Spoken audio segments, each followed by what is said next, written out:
Hello, Brett. He was hoping for Lethal Company. Lethal Company will be next Friday. I did say that to you last time, Ken. And maybe you should actually try Last Epoch. You know, you might find out that it's a very good game, rather than just sticking to the same games that you always play. If you stick to the same games you always play, you'll never play anything new, and then you'll never experience some other good games. If you say one of these COD weirdos that just play Call of Duty, I know some guys. I was going to call them kids because they were kids at the time, because we all were. But all they play is Call of Duty. They always buy the new Call of Duty games, but all they play is Call of Duty. And I remember one of the developers coming out years back and saying, if you just play Call of Duty, you aren't a real gamer. And the developer that said it is right. You're not. If you just play one game, or even one genre of game, you're not experiencing all the other stuff out there. Now, I'm not saying you've got to play every genre or every game, but at least expand your horizon a little bit. Try some new stuff.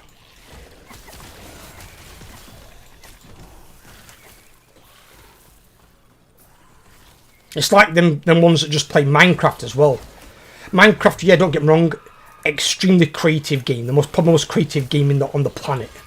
But if you just play Minecraft again, are you a real gamer? Probably not. You know, expand your horizons. The one guy, I can't remember his name now, and he referred to it as the golden triangle of gaming, and it was picking your 3 favourite genres. I think, in my opinion, I have more like 4 or 5 genres that I play, and I play a variety of different games within them. But there are some genres that don't appeal to me, like racing games, sports games, really in-depth puzzle games. Those are just fucking mind-numbingly boring to me. Same as mobile games. I don't want to play mobile games either. There are some that I've thought about maybe trying, which I might do potentially in the future, but that's if it comes down with the sponsor. But if I happen to try those, I will actually go and try the game. Not just say, I've been playing this game for years. I'll actually physically go and play the game and give it a try.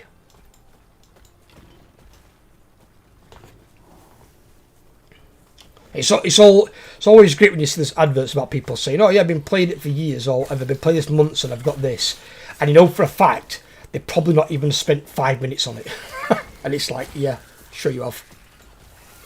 You're playing it all the time, are you? The main reason I suppose in a lot of cases I don't like mobile games is because I don't play my gaming on mobile devices. I don't. It doesn't appeal to me. My phones aren't really designed for gaming, and even the ones that supposedly are, the battery life's crap. You've got to charge them so fucking frequently because your battery just runs the fuck out. They're not designed for gaming. And until they can come up with much better batteries, where they can last like a good week or 2 between recharges, it's not going to work. That's the main problem, is just the life of the battery. When they need to be recharged like every goddamn day, it's like any other mobile phone.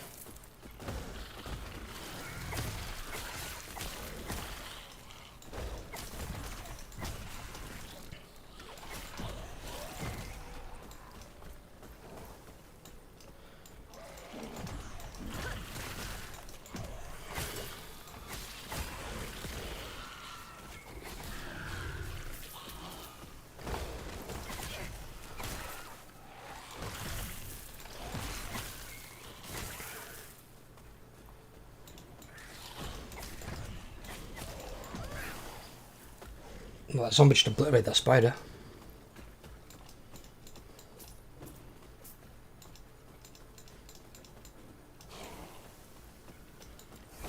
But yeah, I think you need to definitely try out more than one type of game. Is always good. It's always a good thing to have.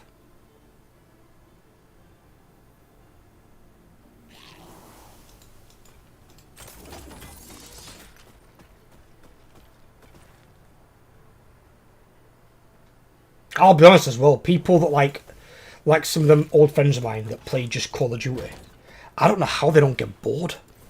I really don't. I mean, I suppose in a way it's kind of like your CS:GO pros or your League of Legends pros, where they just pour all their time into that one game. But then they play at a different level to regular people. They're like the top 0.5% of their game. They're like incredibly skilled individuals that are just that game. So they don't really branch out and try much of anything else because they're just playing that one game to maintain their skill level, to keep being good at it, basically. What does that one do?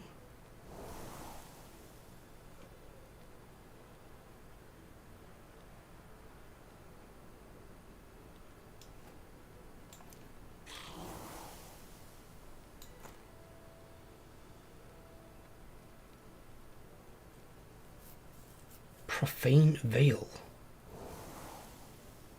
What the hell's Profane Veil?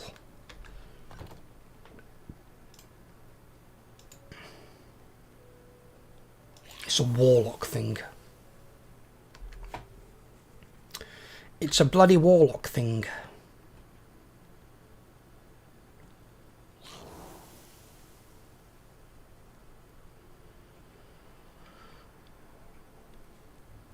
Oh, that one's got a load of wood decay on it. That's fucking amazing.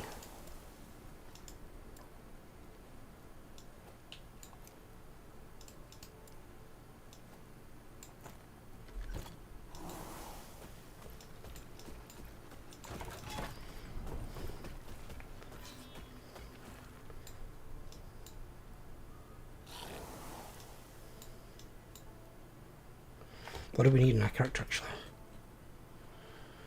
We need offhands, relics, and then amulets. What we really need at the moment. That can give us like a sizable upgrade. What have we got on here that might give us those?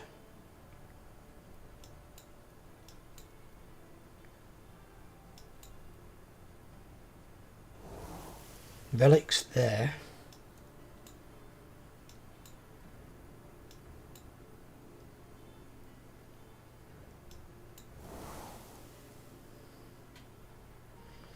Rare ones and catalysts.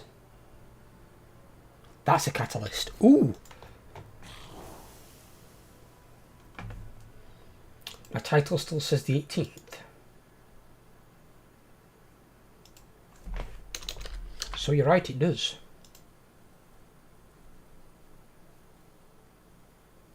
Should have updated now. I don't know if it'll change though. It might do.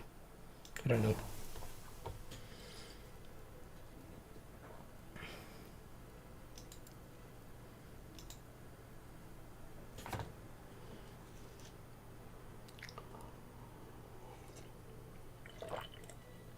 You're right, I forgot to change it. Thank you for telling me though, B-man. How are you doing though, B brother? How are you doing?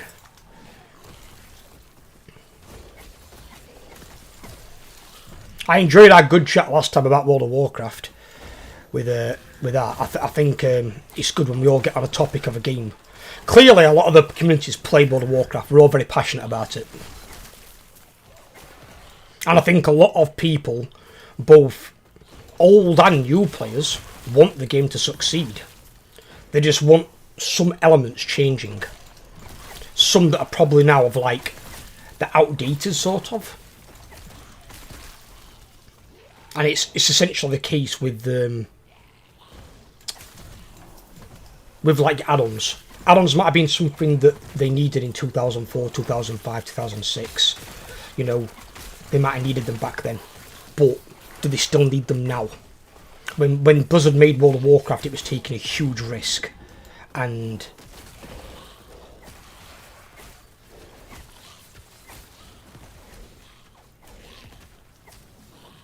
think about it here.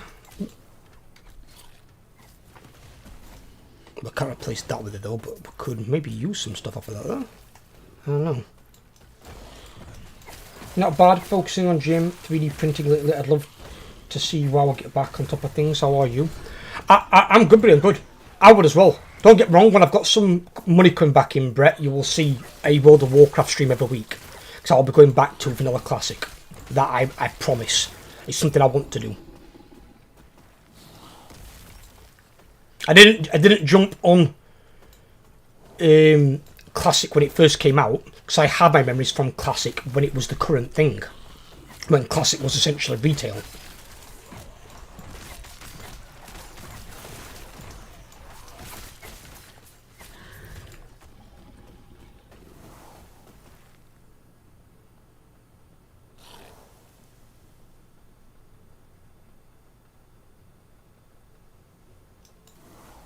Go on, let me jump on things or Discord. In case Overlord or someone wants to talk. I keep forgetting to do that.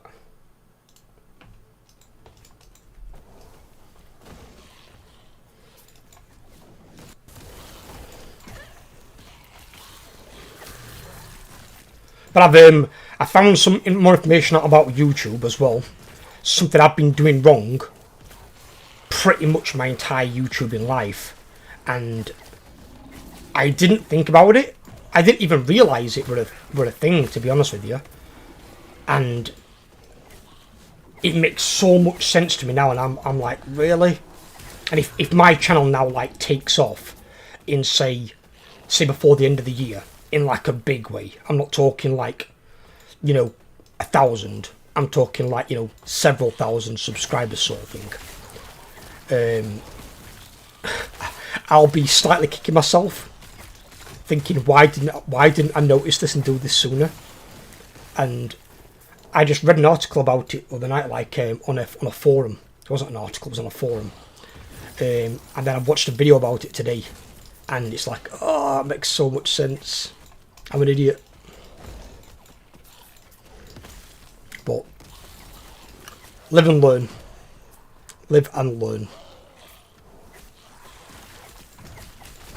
End of the day, if it pays off, it pays off. That's the good thing. And what the advice is that they've said is, if and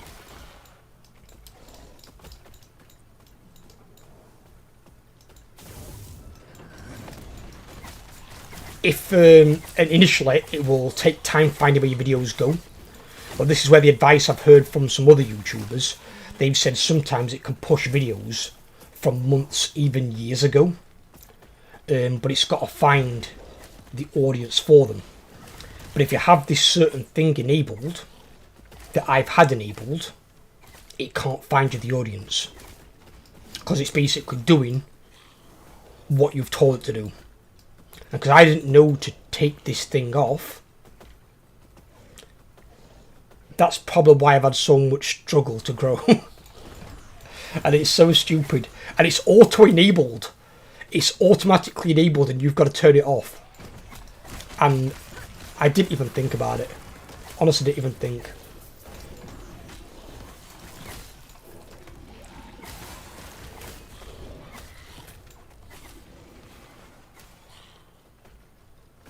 When I read this thing as well, afterwards, it was like a light bulb coming on my head, and I felt so fucking stupid. I really did. I was like, what? I was like, what? I'm like, that's genius. I'm like, why did I not think of that? And I felt like a proper fucking mong. I really did. I was like, really? All this time? And it's like, oh, fuck me. Couldn't believe it.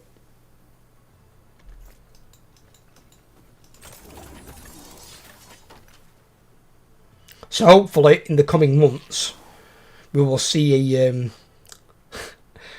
drastic change for the positive. If the algorithm's as good as people say it is. Because a lot of them say the when you do this anyway, it takes time, but when the algorithm finds you an audience, it really finds you an audience. Oh, it's got 21 word there per second.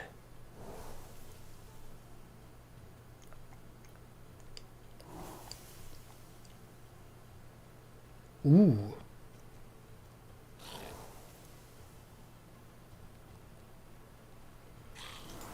Let me just see what that's like.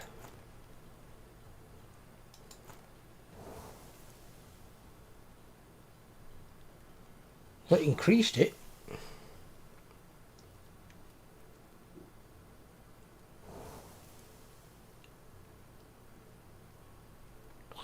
So it's got less ward retention, but it still increased it. Maybe because of the intelligence as well, which is also ward retention. But then it gives in total 71 ward per second, where that only gives 54.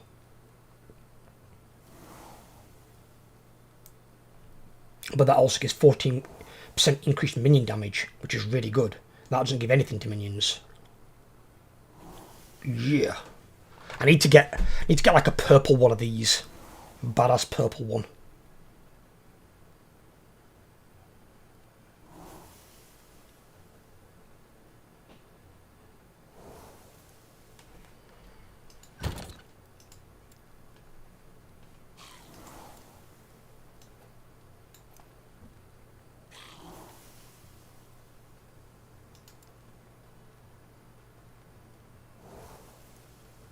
Actually, no, we don't need that. We'll just sell them. Yes. Just sell them, and they're no good to us. Where are we at with stability? It's increasing. We're not quite there yet. So we don't need to target. We need amulets, we need relics, and we need the offhand items, which were those ones. Rare ones and catalysts. Relics is there. So that's the relic symbol.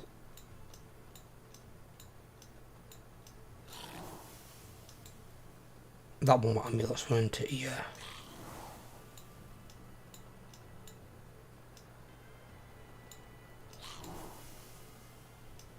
Runes?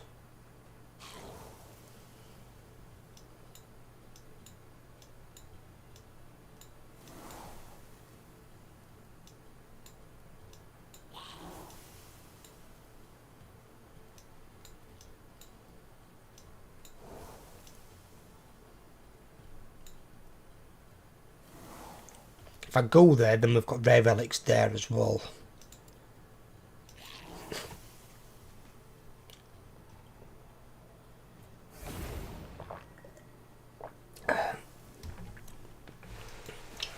What the hell? Spawned right at the side of this guy. What the hell?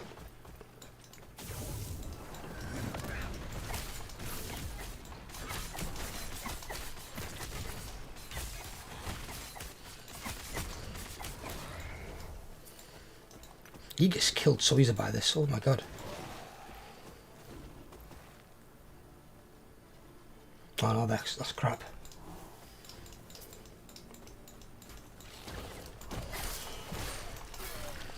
Whew. Jesus.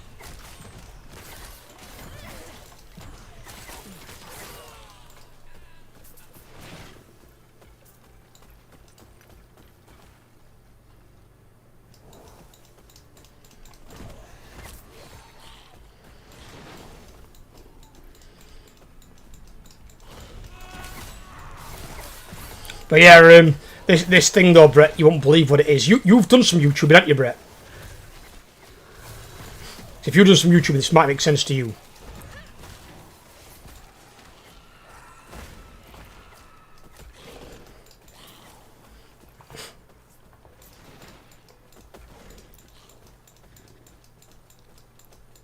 A little bit, yeah. Right. So, if you can access a YouTube video of yours, if you go into like your details to like edit one or something like that, like if you're gonna like put in your tags, for example, right? There's an option you've got to turn off. It's automatically enabled by YouTube. Called notify subscribers and link to the subscription feed. There's like a button you can tick on or off. And I've had it ticked on since day one of doing YouTube. I've never unticked on a video before. So the videos that went up yesterday and the one that's gone up this morning are my first 3 videos with it disabled on. Because once the video has gone live, you can't then turn it off. You can only do it if the video isn't public. And then you can basically, or if it's unlisted. and then you can basically ooh, hang about, what's this?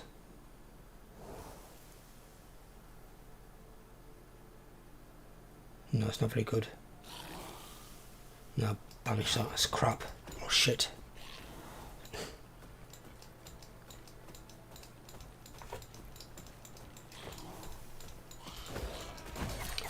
And basically you can turn that off, and what it does is, it doesn't notify you guys, also doesn't spam you then because you're not being notified of my videos. But if you are an active subscriber like you are, like say Kyle is, Matrix is, Overlord is, you guys will check out the channel anyway. So realistically, you won't need notifying.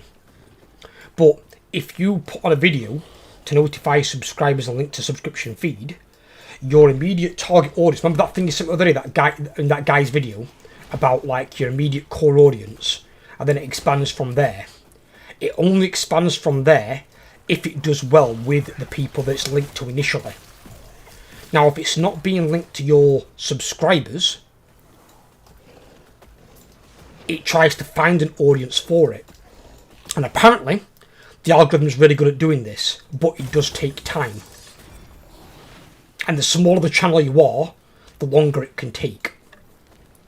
So if you are a small, like at 1,500 subscribers, I'm still a small channel. I'm not a big channel by any stretch. I'm still small. I'm just not as small as people who are like in the hundreds or in the dozens. But I still haven't got that active a subscriber base.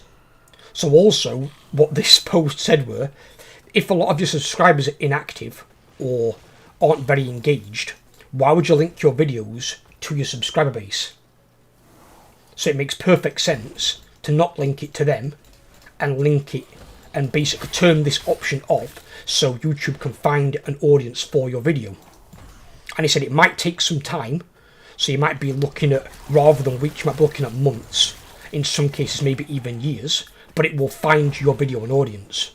Obviously not every video will get one, because it'll be based upon the quality of the content, you know, how good the thumbnail is, or every video will get an audience, but not always get an audience the same size. Some might get really big audiences, some might get like a medium-sized audience, but they'll all find an audience. And I didn't even think about turning it off. I didn't. So now I've turned it off, and it's now turned off on all my videos. Sorry, all my videos going forward. Obviously my old ones, it can't be turned off on. So now we're going to let YouTube do the work for me and let the algorithm try and find me an audience. See how good the algorithm actually is. We're going to give it the asset test.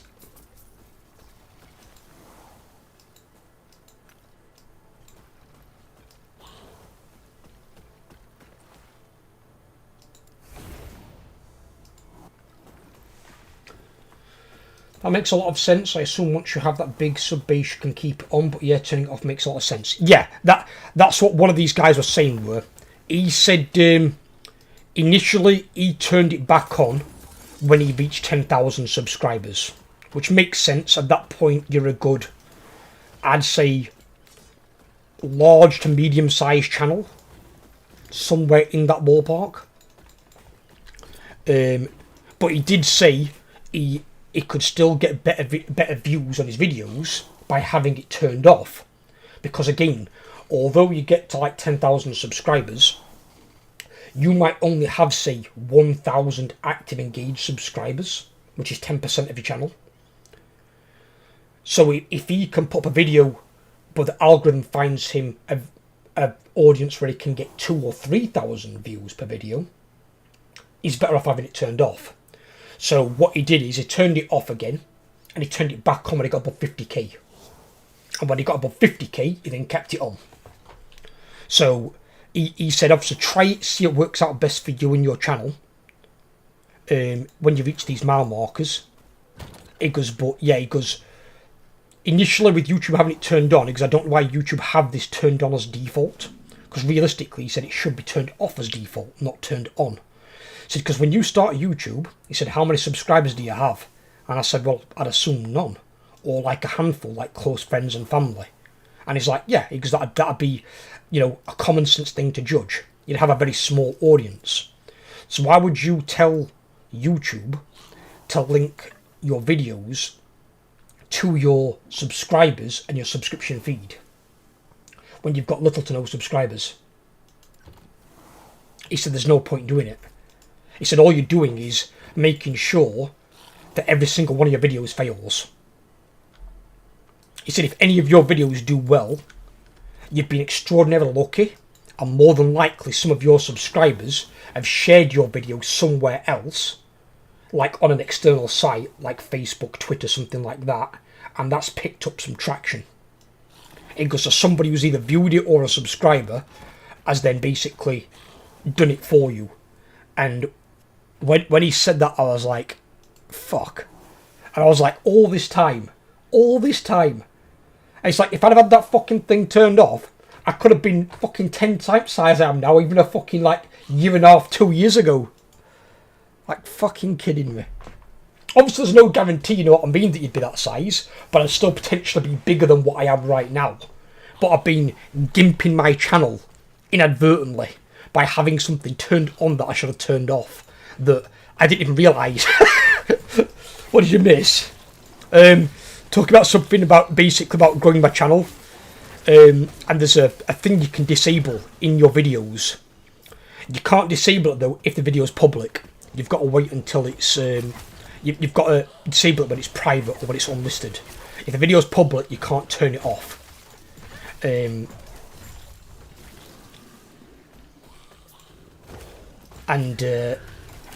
Yeah, I'm basically an idiot. I've had it turned on for every single video for as long as I've been doing YouTube, for the 3 years I've been doing YouTube.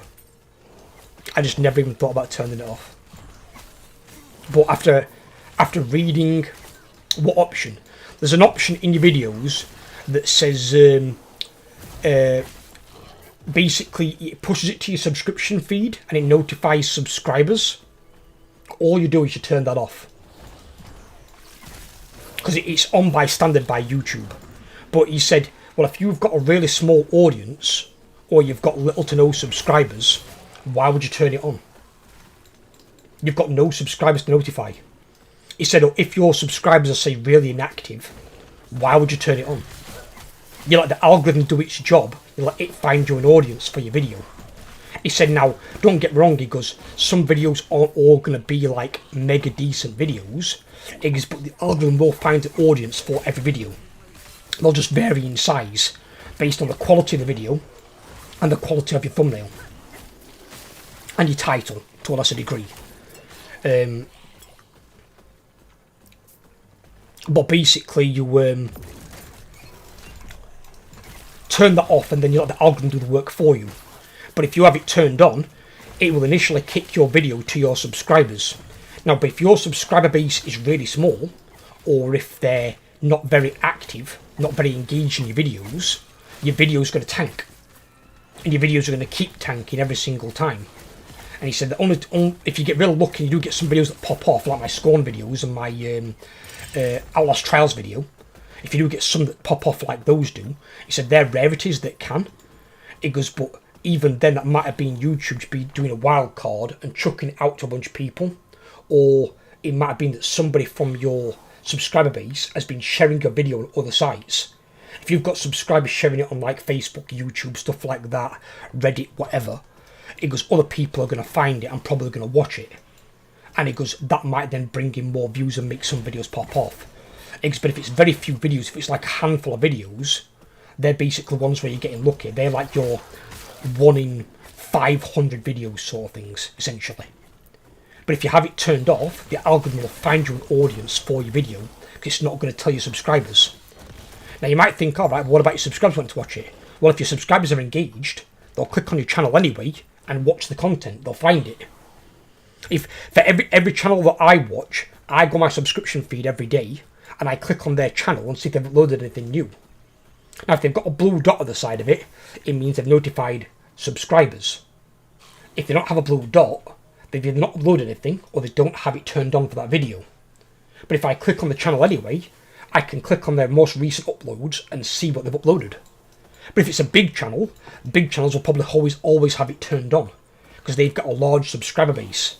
But if you're small, why would you have that turned on? It makes complete sense.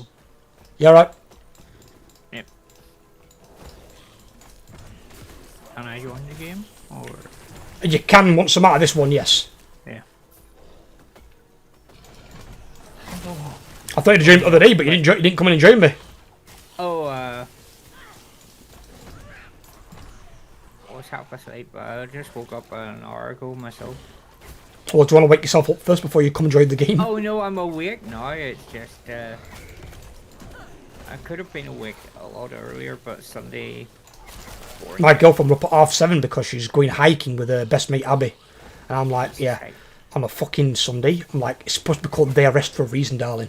Like we don't do 7 o'clock get ups. It's painful to me getting up at 10 o'clock, and that's only because I have a video that goes live. So I've got to get up and put the comment on it. Give me that fucking weapon.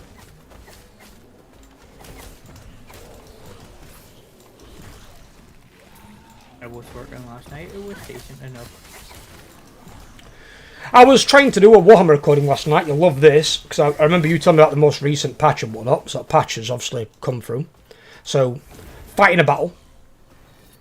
Not a particularly hard battle, but yeah, I've got Ariel in there, and Ariel can be a problem because she's deadly spellcaster like Croak. So, I win the battle. The game's loading out of the battle, and it crashes. So, this is exactly what I said about why I can't have just the auto-resolve on Legendary. For that reason alone. That one reason. Because if that would have been on Legendary, I would have had to redo... I've still got to redo the turn. Well, so I've got to redo the battle. I ain't got to redo the entire turn. If that had then skipped onto the end phase, I'd have been fucked.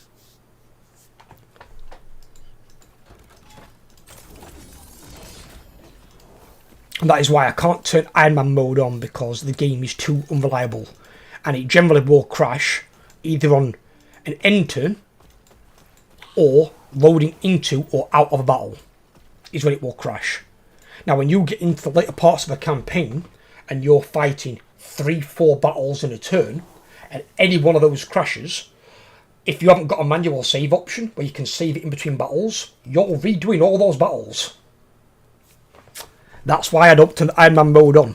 It doesn't make the game harder, it makes it a waste of your time. I don't want my time fucking wasting. Yep. It's fucking horrible.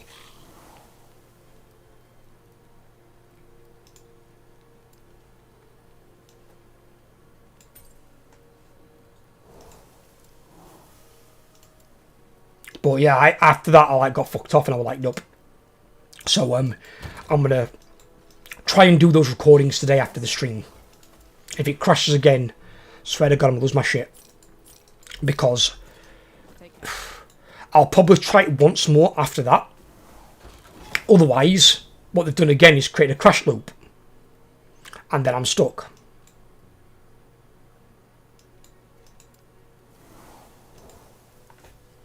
Because then that means I'll have to cancel the campaign where it's at and start a new one. Because of CA and their fucking hotfixes. Because they can't just compile it into one big patch. They're like, oh no, we've got to patch it like every fucking week. Like, what are you, Windows? Just do one big patch a month. Or every 2 months even. I don't care. As long as whatever's in the game isn't like breaking the game so people can't even play it. Just leave it. The minor hotfixes. Then you make a save file out of date. Crashes start coming thick and fucking fast and you can't do anything. And it fucks up your campaigns when they're like 90% complete. Oh, they've announced the early access date for PoE 2. I'm not about early access. I never play early access, never play beta. Just don't do it. This is from somebody who used to do beta testing, like semi-professionally. I used to get paid to do it, and I'm like, nope. Because it ruined my fucking experience of the games. It was horrible.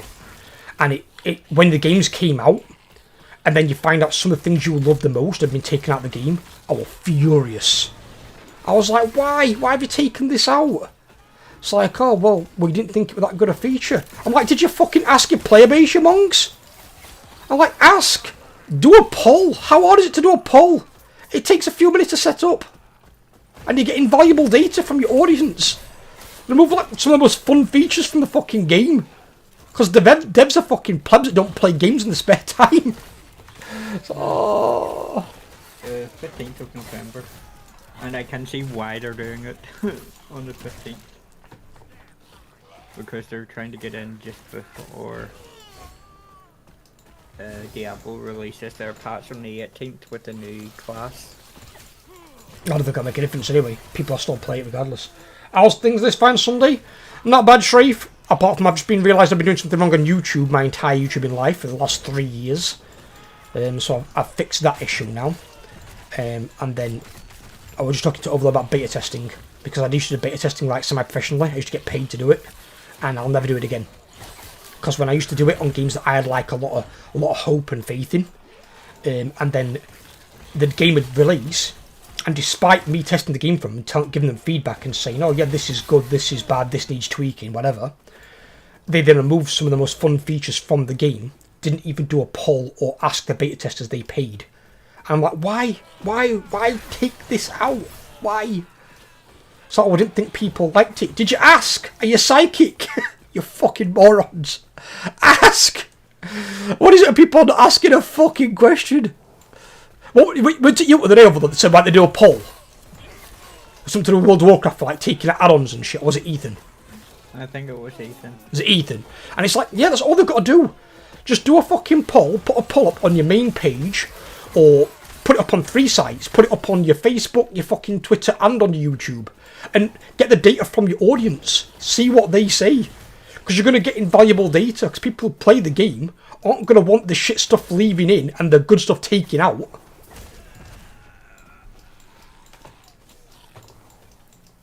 But what do I know? I've just been playing games since I was like 5 years old. I would have got more experience than some been alive.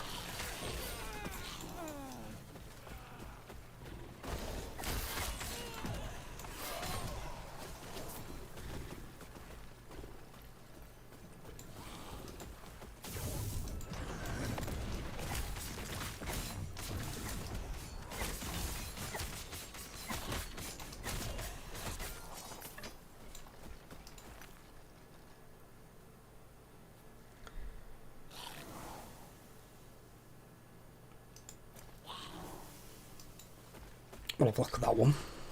That one could be worth.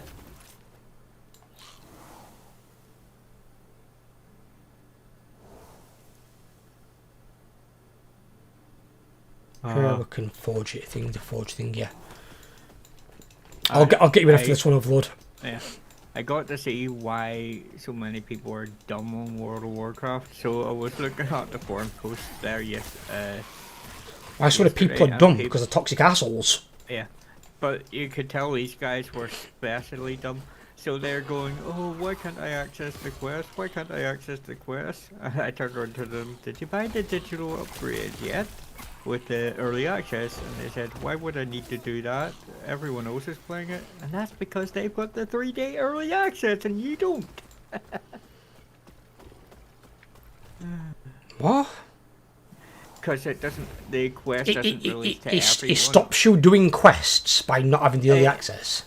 Well, it's early access for the War Within, so you got access to the pre-quest for War Within 3 days. Well, yeah, but they should know that if it's in the War Within area, yeah. that'd be common fucking sense. It actually starts in Stormwind before... yeah, I know it'll start in a major city, but if it's linked to the War Within, which is what it will say in the pop-up box, then it's like a pre-quest for that thing. Well, the quest they will know that. On the quest, you can't accept the quest or see the quest. Which usually will mean you'll not meet some prerequisite, right? Yeah. Unfortunately, these idiots didn't realise that they're able to do it because they bought the early access, so they get access to the quest earlier than you do. Because, fucking mongoloids. Yeah, and after about 5 posts, I just give up trying to explain to them. Absolute fucking titwomps. Did beta testing to Guild Wars 2, they had a survey after every quest world event, and they changed everything to worse on launch. They've got their own ideas and pretty much never listen to the players.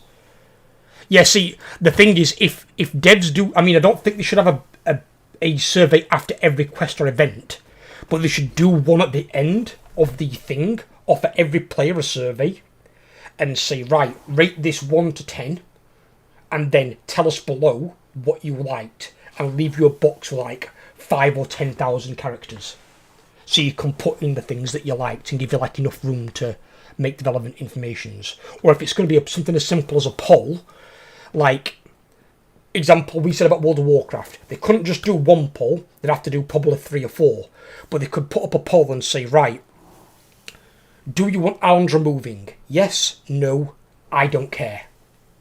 You know, because it doesn't affect you. So then people can click one of those 3 options. What were another one?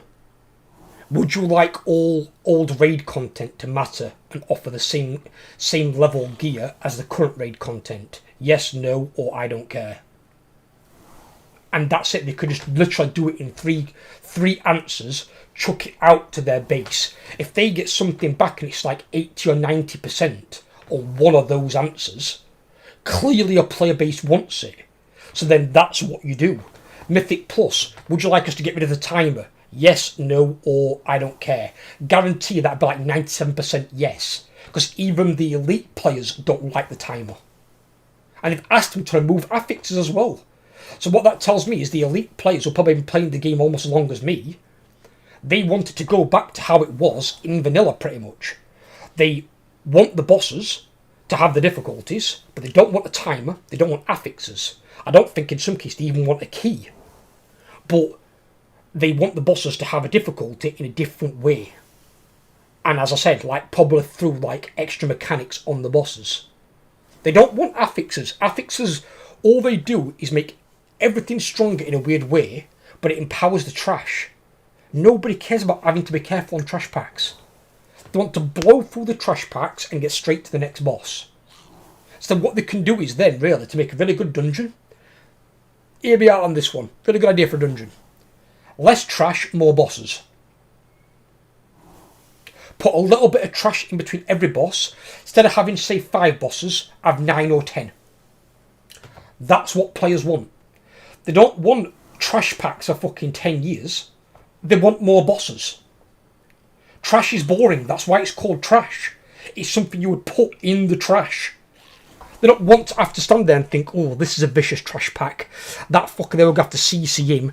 That one, we've got to fucking stun lock him. We've got to kill that one as a priority first. It's like, what? It's a trash pack of 5 fucking things. Let's just go in there, kill the bastards, and go after the boss. Fucking, don't deliberate on a fucking trash pack. Blizzard are fucking morons when it comes to that. Yeah, you tell them, Misty. See, even she agrees, and she didn't even play World of Warcraft. You don't play World of Warcraft, do you? Making sure. She got World of Warcraft account, I'm going to kick her ass.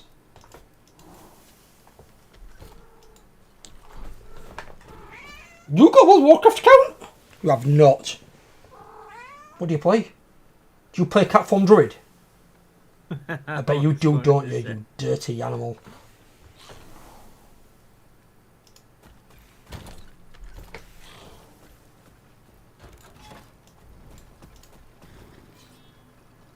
Oh, I need to get overload and shit. How do I invite him?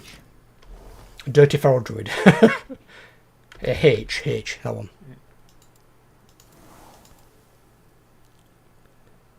That one, there we go.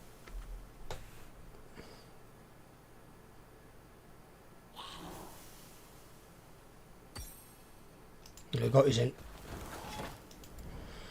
Well, hopefully Overload will get a unique item out of this as well then.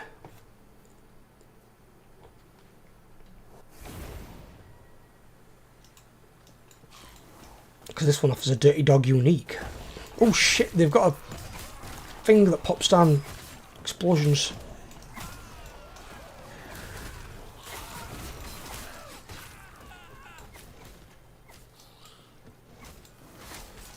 The hell is that?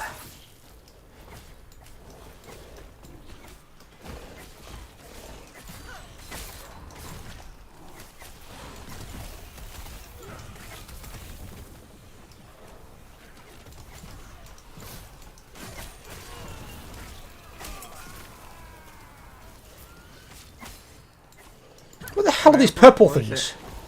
Oh, random effect on this map where it's like void meteors hit the ground. No, it's just it spawns in mobs. Mobs just keep coming out of a purple portal. Yeah, it's like void meteors that drop. It's like an affix to the area. So what you're telling me is that the ODST in Raptors. You have to remember this one's all wave based, so that's the portals they spawn from. Oh, is it all wave based, this one? Yeah. Oh, it is 16 waves. Fucking hell, I didn't even read it. In which case, we'll stay in the middle then. Let them come to us. Oh, in that case, I'll do. Walk away. So, I'm guessing then on this one, we won't get a thing. Well, we won't get a. Won't get one of those special guys. Nope, we will not. You know the best thing is, as that circle is still continuing to crash and grow, I'm getting it still classes me as channeling a spell, so I'm getting ward while it's. Need to kill that big firefucker up there, Overlord. Yeah. Oh, God, he's dropping some things. Got some purples. Hello there. And the best thing about wave ones, you instantly complete max stability. Yes, I do like that for those. I think they're probably the fastest ones, aren't they? Yep. I would assume. Open portal. Did it throw droid raptors from space or killer raptors from space? Yes, basically. It'll be the next game that the Killer Clowns team make. Killer raptors from space or well, that one back in the day, I think it was something like spiders in outer space. And there's these giant spiders running around this fucking spaceship. And that'd be terrifying. I don't want to be chased by a spider. I don't think I've been able to play a spider either, Superior. Oh, I want to try something. Can I do it? No, cannot.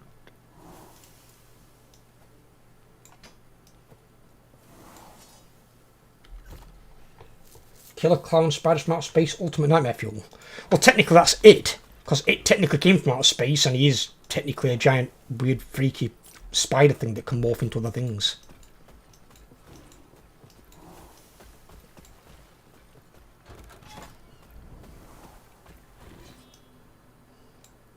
Actually, it was a movie just called Spiders. A Soviet satellite fell from space and it had mutant feminist spiders that had growing in the vacuum of space that had snuck on board. No, the one that I'm on about was on a spaceship. They didn't come to the planet, they were on a spaceship hunting down the crew.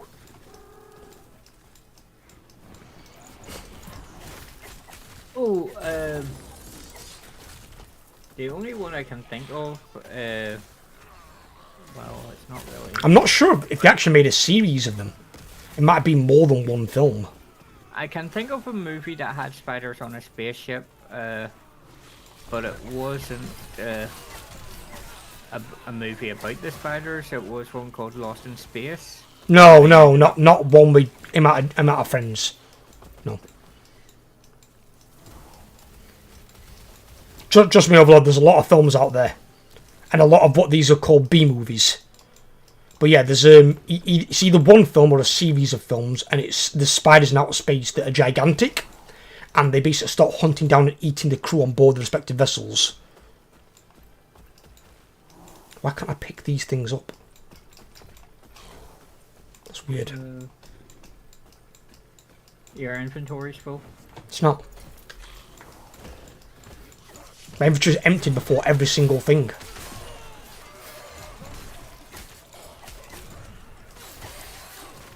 Like, little pickup. Oh, there's one of those. Thingy. Let's see if I've got any good items. That one, no. That one might be good for my paladin if it can get strong enough, but I doubt it. Nah, they're all shit. I'll banish it.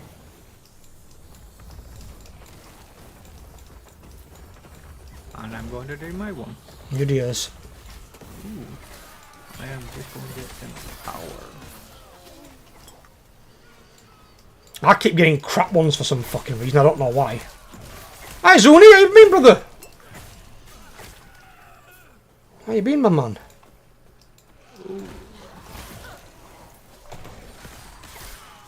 Seen you in a long time, my man. How does it feel having one's freedom back from the military? This game, have you ever played any of the Diablo games? The Path of Exile. It's basically the same genre as them. It's an ARPG, and it's called Last Epoch. And Shrafe actually bought me the game, which I was extremely grateful for because the game's fucking amazing. Did he bite you as well? Oh, he's a good egg, isn't he? You're so kind, Shrafe. Was either him or Jamie? I can't remember who it was.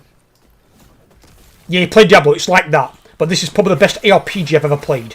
You've only got like 5 abilities. So I've got 4 minions of summon here. My 5th minion is basically my attack, which is a gigantic exploding volatile zombie. He's basically like a very, very big suicide bomber. And he blows himself up, like, from internal explosion power.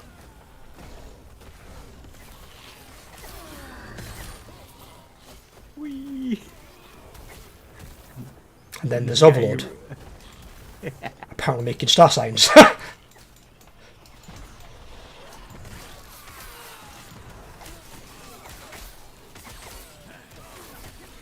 Someone else bought it Overlord before I could buy it. Oh, it was Matrix, weren't it? Yeah, it was going to buy it, yeah, but Matrix bought it first.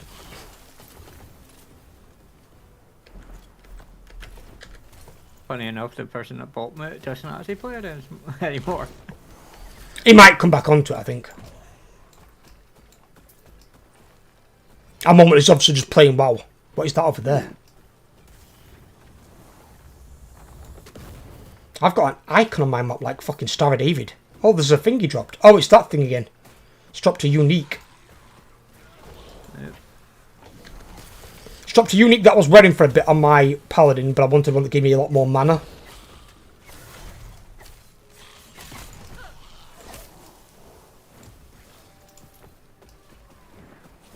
Oh, the other mage. What other mage? This mage. What mage? He's in the middle of all that. The actual mage. Oh, is that one that my guys are beaten to death? Yeah. He's like, oh, he's in the middle of that somewhere. My gun's just there, just hammering his fist into his face. Stay still, the fuck. Poosh. And we've got one more thing up there, whatever that is. yeah, it's the thing. That's that thing. The most easiest. It doesn't even summon mobs to protect itself. And There's usually some around it though. Stability complete. I'm just going to say, oh, I'll kill this guy. What's this? Plus 3 melee damage per chunk for judgment while unarmed. Unarmed? What? There's some builds that don't use weapons. I'm not being funny, some of the size of these bosses, I will not be beating the piss out of these with my bare fists. Looks hella good, it's really, really good. You've got massive worlds, so you've got different eras. You've got Ancient Era, Divine Era, Imperial Era, Ruined Era. Then you've got your End of Time, and you've got these things here called monoliths. And these have all got big bosses at the end of them, when you stabilise it. Bosses that you've got mechanics you've got to avoid as well, otherwise you get dead very quickly. You can get some gnarly fucking items and builds. And you have quite a good campaign as well. And you've also got dungeons. You get these things here. You get these keys, and it allows you to open a dungeon door, and it's one use, obviously, per key sort of thing. So when you open the dungeon, that key's then used. So you've got to farm out more keys to basically get into the dungeons, and they can drop you more loot as well.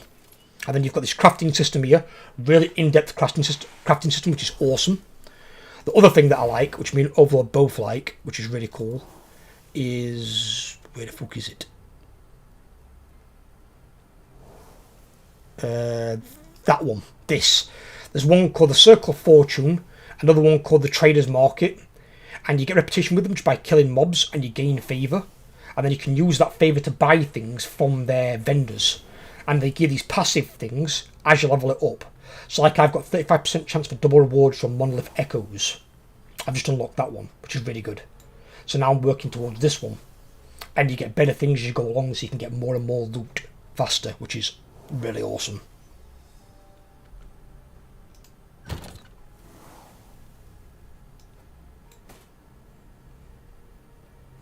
I mean, buy it. It's good. I think it'll probably be cheaper now, to be fair, than what it were when it first came out as well. I would always recommend buying it on CD keys. Yeah, have a look on CD keys first, see if it's cheaper. Don't always buy it on CD keys, just see if it's cheaper first.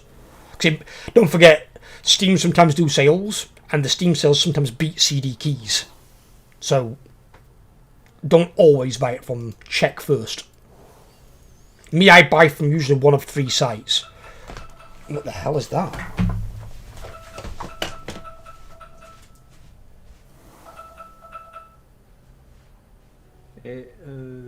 Well, actually, I think it's actually cheaper on Steam at present.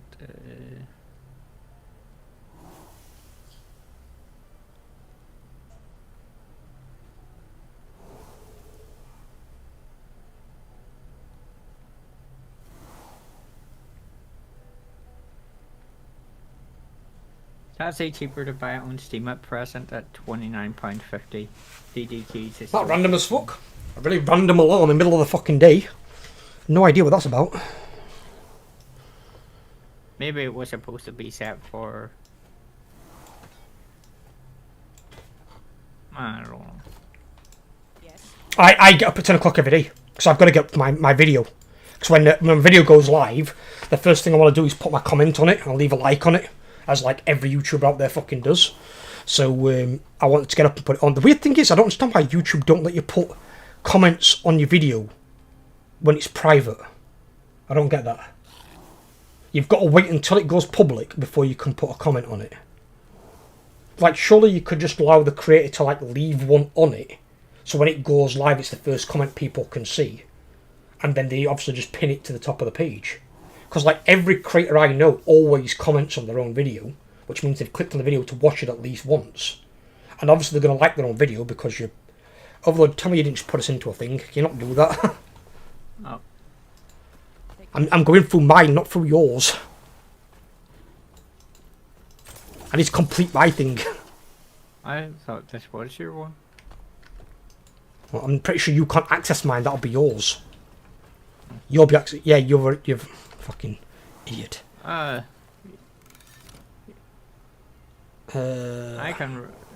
can get through this really quickly on my own. Yeah, but I need to kick you out of the thingy. Because I can't do it because you've opened that up, you pleb. Are you fucking kidding me, Overlord? Don't open up anything. Don't do that. Just wait. Patience. Fucking virtue and all that, man.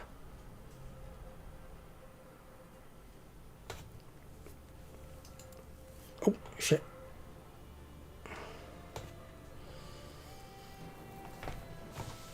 What are the better RPGs along with Grim Dawn? Grim Dawn's not bad either. It's just got a much smaller player base, Grim Dawn. But then again, I suppose you don't really player base because you play it solo anyway. But Grim Dawn's a lot more complex.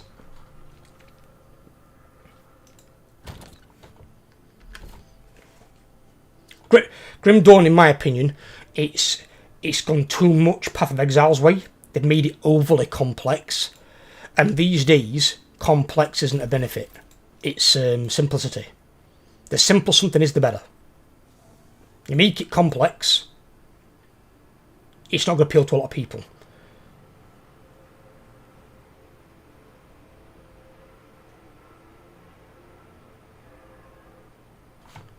Not when a lot out there have got cod brain. It just don't work.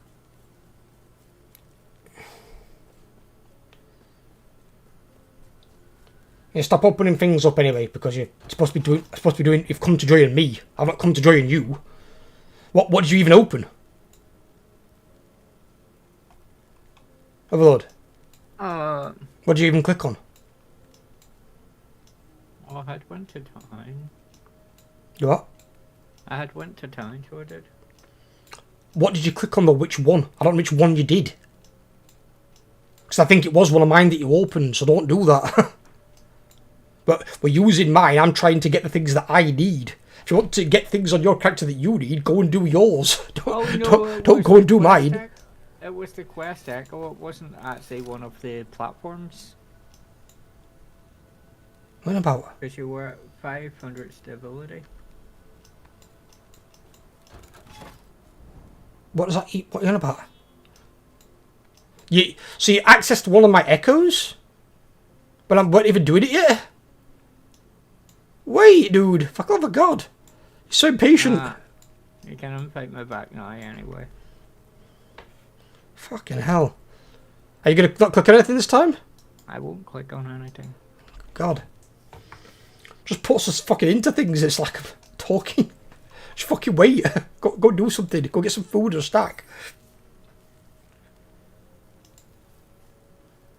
Right, we are at fungibility, but ooh, I don't want to do that. Should I do this first? No, fuck it, we'll do that first.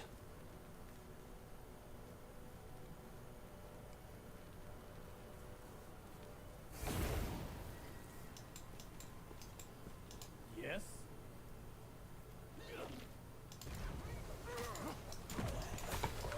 Shit. Right, I ain't got my minions anymore because I had to fucking load out the game because they'll bug my game out.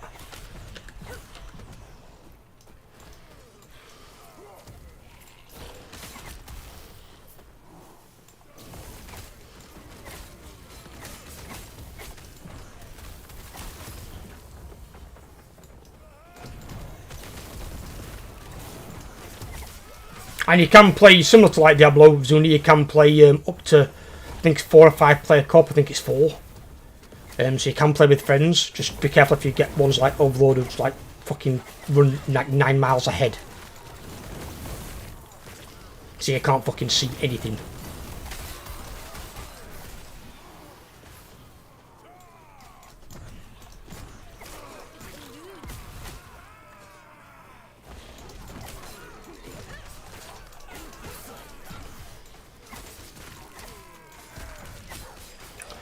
The star map is the main thing I was going to say about Shrafe, yeah. I know obviously you can choose 2 specs similar to this. That makes sense, I'm okay with that. But the star map, the star signs on the Grim Dawn is all over the place. It really, really is all over the place. Which is the only real reason I fell out with Grim Dawn is I was like, what is this? I'm like, no, it's just too much. It reminds me of the skill tree for in Path of Exile, where it's that big, it's like, what? And your character really only needs one segment of that tree. So why do they show you the other like 7 segments that you don't need? It's completely useless, and it confuses new players. The Path of Exile tree is a lot too much. Not a bit too much, it's a lot too much. That's why they've said they're simplifying it for Path of Exile 2. Because that's to draw in newer players. Because they know they're not going to get newer players in PoE 1. That's going to be for the veteran players. So more than likely what's going to happen is a lot of people will try PoE 2. New people will join it and stay on it, and they'll go down that route. Your older players will try PoE 2 and then go back to PoE 1. And they'll stay there. Devs also came out and said that PoE 1 wasn't designed for melee classes. But yeah, they've got multiple melee classes in the game. Because too much stuff could one-shot you. You get one-shot by like rare mobs. That, not being funny, rare mobs should never be able to one-shot you in any game. Any game. That should be like an end of act boss thing only. And even then it should be a mechanic that you can dodge. It's more of a question of if you don't dodge it, you're dead. That I can understand. But when it's the other way around, it's a different story.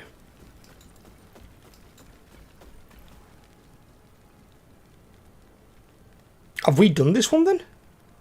Yeah. Is this the same as the first one? I feel like it was the same as the first one. I'm pretty sure I did that before on the first one I did. You can do it multiple times, you see. No, but what I mean is like the Wengari Fortress, that one, I'm pretty sure I've already did that exact thing, that echo, on one of the previous bosses. Shouldn't they be different for every single one? No, because you're redoing the stolen lance over and over again, so you are trying to farm items. Yeah, but you're fighting different bosses though at the end of them. The bosses weren't the same. The boss, there's 3 different quests inside that thing. Because like the Black Sun was Rai, the Fall of the Outcast was an Abomination. These have all got different bosses. Yeah, they do. So if it's got a different boss, why aren't the echoes before it different? That don't make any sense.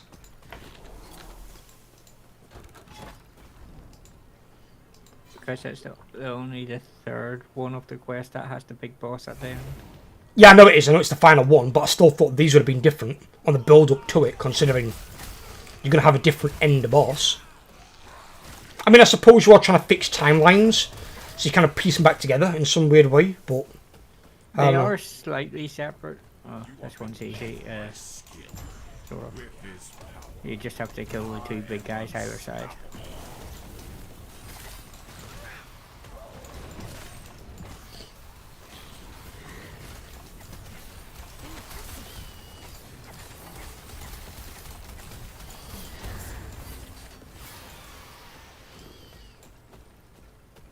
We got here.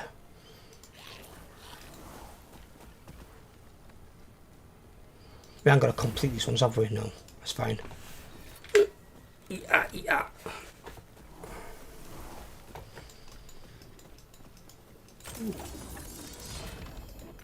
Ooh, what's that say?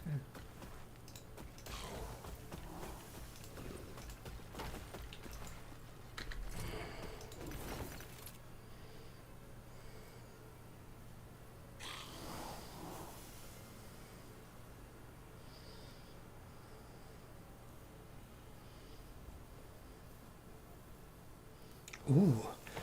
It's got some nice stuff to minions, but not what I need Yes. for this particular build.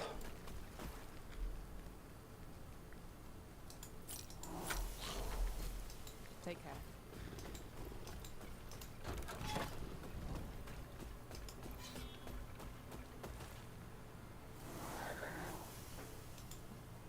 Defeat who?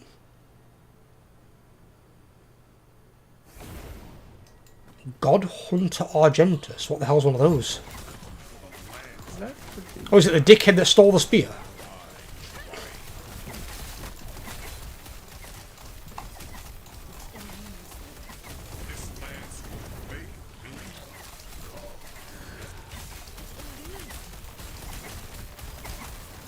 Ooh! It disappears for a time and then someone's little flying minions. Yeah. Didn't I play this one before as a minor one though? I'm pretty sure I've seen this one already.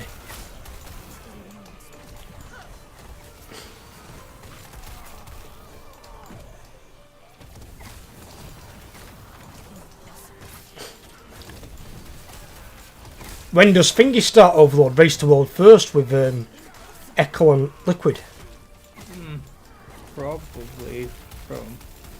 Because why is the raid already up? I didn't think the raid was up yet. Weren't they doing like a delay on the raid?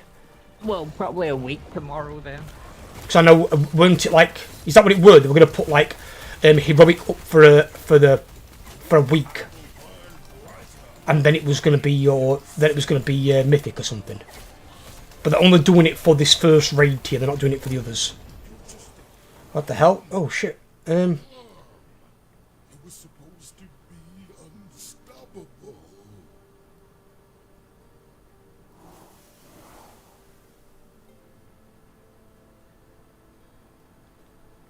I'm guessing you can't choose the same...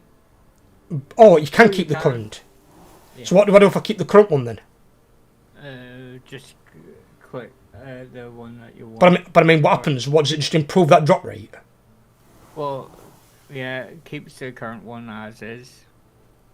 Oh, so you can't get a better version? Not just yet, no. There are chances that the 3 at the top might have a better one.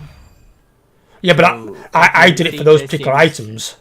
Yeah, if you see that, there's a chance you might get one that says relic up at the top of those 3 that is the same one as you've got, but has better stats on it. Right, okay. That's how you've got to do it. You've got a lot of orange on those then.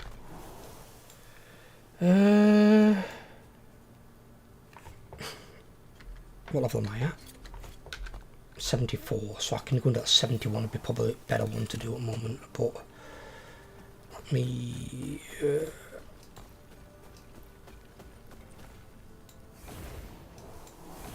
just go back there briefly. I am just going to travel to the observatory while you're doing your thing. Ah. The old observatory, eh?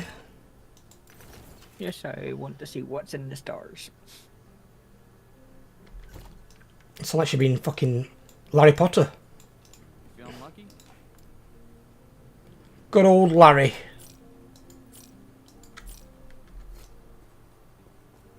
Nope, nope.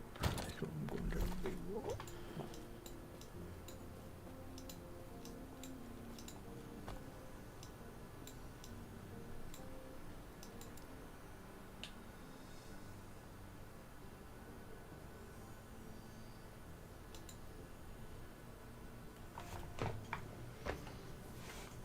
So I wonder then if you conquer all the echoes, is another cutscene then where you beat the snake bitch?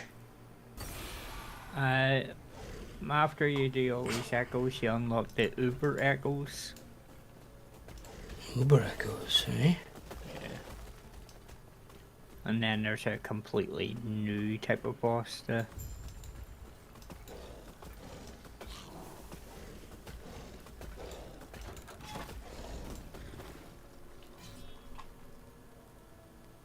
Tons of experience, runes, pieces of gold, okay. One second. Wanna... That's fine, I'll wait, I'm gonna go to the toilet anyway. A second. Oh!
No.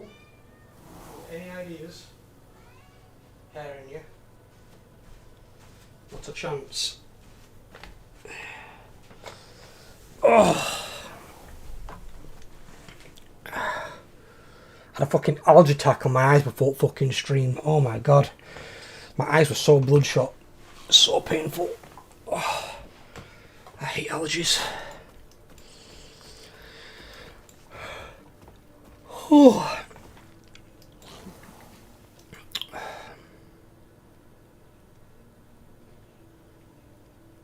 I don't know why then, I just looked at my health point, top left corner, and I was like, fuck, I'm dying. Then I realised, hang about, yeah, but because I've got like a million shield.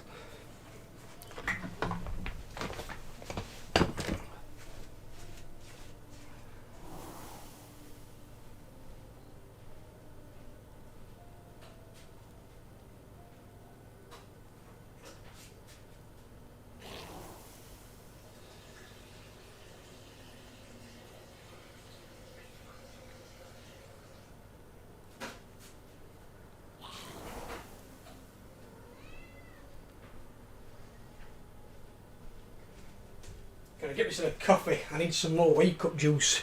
Me get up and go juice, I need it. Go juice.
Bean soup? What the fuck? Haha, coffee bean soup.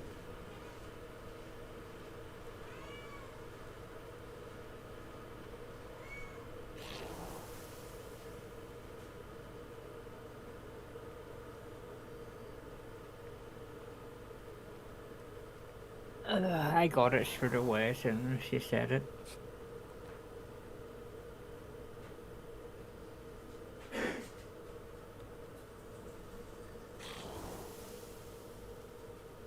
I don't like the taste of coffee to drink, but I like chewing on coffee beans and coffee flavored Rebels.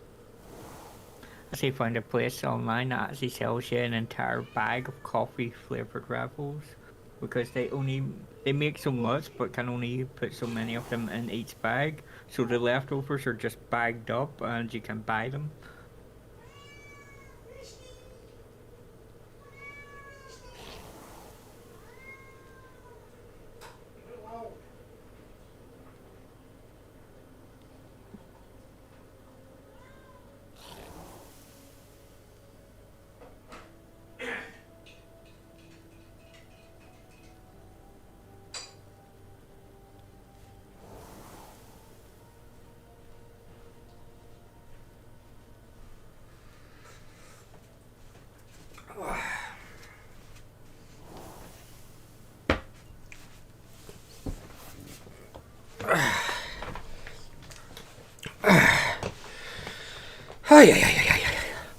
Where's Overlord at? Is he here?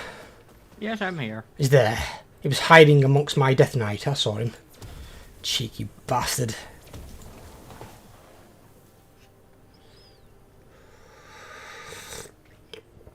Coffee's bean soup. Ah, you are correct. You are correct. Good shriek, I didn't even think of that. When he said bean soup then, I just imagined some sick bastard putting baked beans in the fucking soup. And I was like, what the fuck? Well, technically they... No. Just no. You can have beans and toast. You can have bean with egg. You can have bean maybe with a steak as like a side sort of thing. You don't have bean soup. Because that means you've got a lot of fucking liquid in there. Well, it depends on the bean. That's why I said baked beans. Or being specific with the bean. That's where my mind went as soon as I read bean soup. Or like if somebody's making baked bean soup, there's a fucking problem. Although there is that fucking phobia thing I learnt about like not long back about somebody in someone somewhere in the world is worried that a duck is watching them. And it's got really fucking... It's like, what the fuck is that? It's like, that's a thing? Somebody's got a phobia they've been spied on by a goddamn duck? There's never been a fatality on the planet of a duck killing a human. I don't think it's even possible.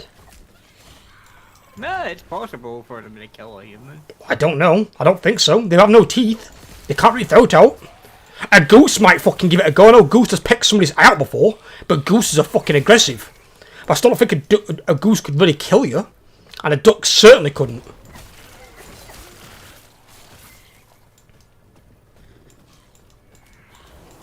Only a duck could kill you is if you give it bird flu.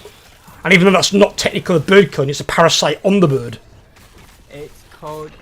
Well, I'm not even going. It's not just ducks. It's fear of a duck or a goose is watching you. See, there are some people who are scared of gooses because they can be quite nasty. But Geese. Whatever geese, but they can't they can't kill you. You don't get killed by geese. You don't. Or a goose, shall I say? Unless it's Maverick's partner in Top Gun, then that can kill you definitely. Oh, the worst one is the fear of long words because you can't even. You get scared of the word that describes your phobia. It's hippopotamus crosses equilibrium. If it's got hippopotamus in the name, it's already a stupid phobia. Although hippopotamuses themselves, they can kill you. They kill a lot of people a year. I was surprised. They actually kill more people in South Africa than crocodiles. The worst one would be globophobia. Philosopher's copper ring.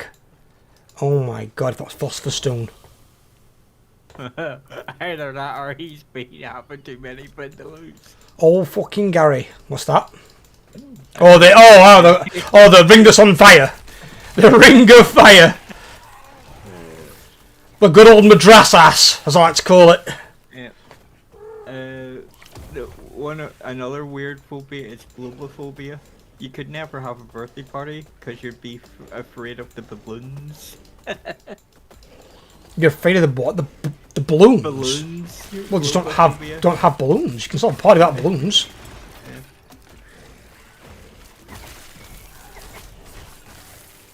But the fear of long words one's fucking weird as well. It's like I'm not before the other day. I read a boxer's name from fucking God knows where.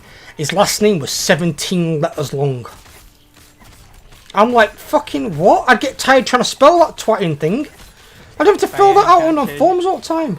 By then, chances the person Welsh.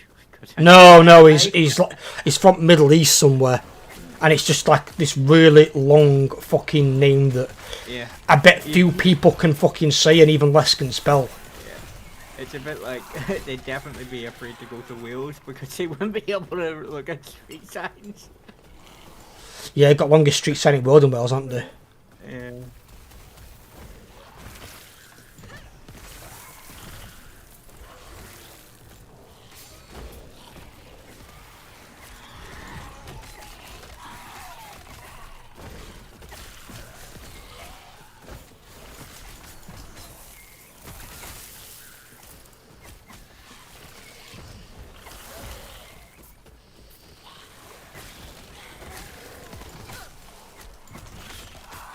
Yeah, there are some weird phobias out there. Oh yeah. So somebody told me about one, but I'm not sure if it's real or not. And it's a fear of toilet paper. So I'm like, what do you use to wipe your ass? Have they got a bidet? Have they got a bidet, or have they gone fucking Demolition Man? Yeah. You got the reference. Of course I fucking know that, dude. God, I'm a film buff. You're not gonna out film knowledge me. Unless it's a shit film that I won't watch, but...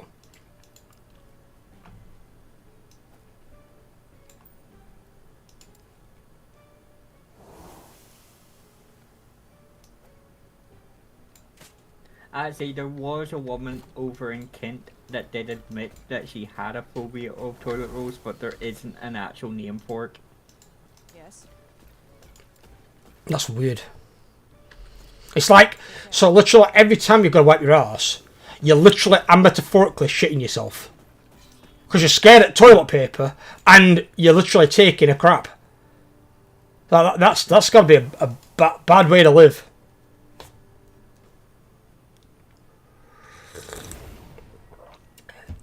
There is one called hygienophobia, which is the fear of running out of toilet roll. I have that fear weekly. I'm going to have that fear halfway through September. I'll be honest though, I don't like people going crazy during COVID, because I'll be honest with you, I went to my local, like, it's not even a supermarket, but like a local, like just a small, like 7-Eleven type store. And I got, there were always top people in there. Like, they're all panicking about us running out. It's like, literally, there's loads. The shelves were stacked all the time. Ah, damn, if I can only get that to overload. What? I got a unique, legendary thing.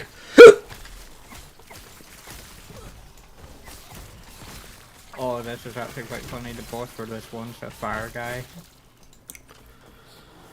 Give me a sec, I'm not over there yet. Still sorting oh, dude. Really? Me spawned on top of him, like... Run away from him. You haven't got minions stacking him like I have. You know, you can not kill him.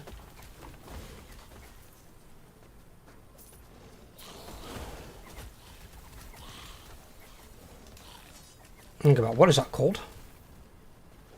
Oh, right. Honestly then, I thought that dagger was called Donut's Release. And I was like, what? It's called Drought's Release. I was like, Donut's Release? I just caught it when my cursor went over it briefly, and I was like, did I just say what I thought it said?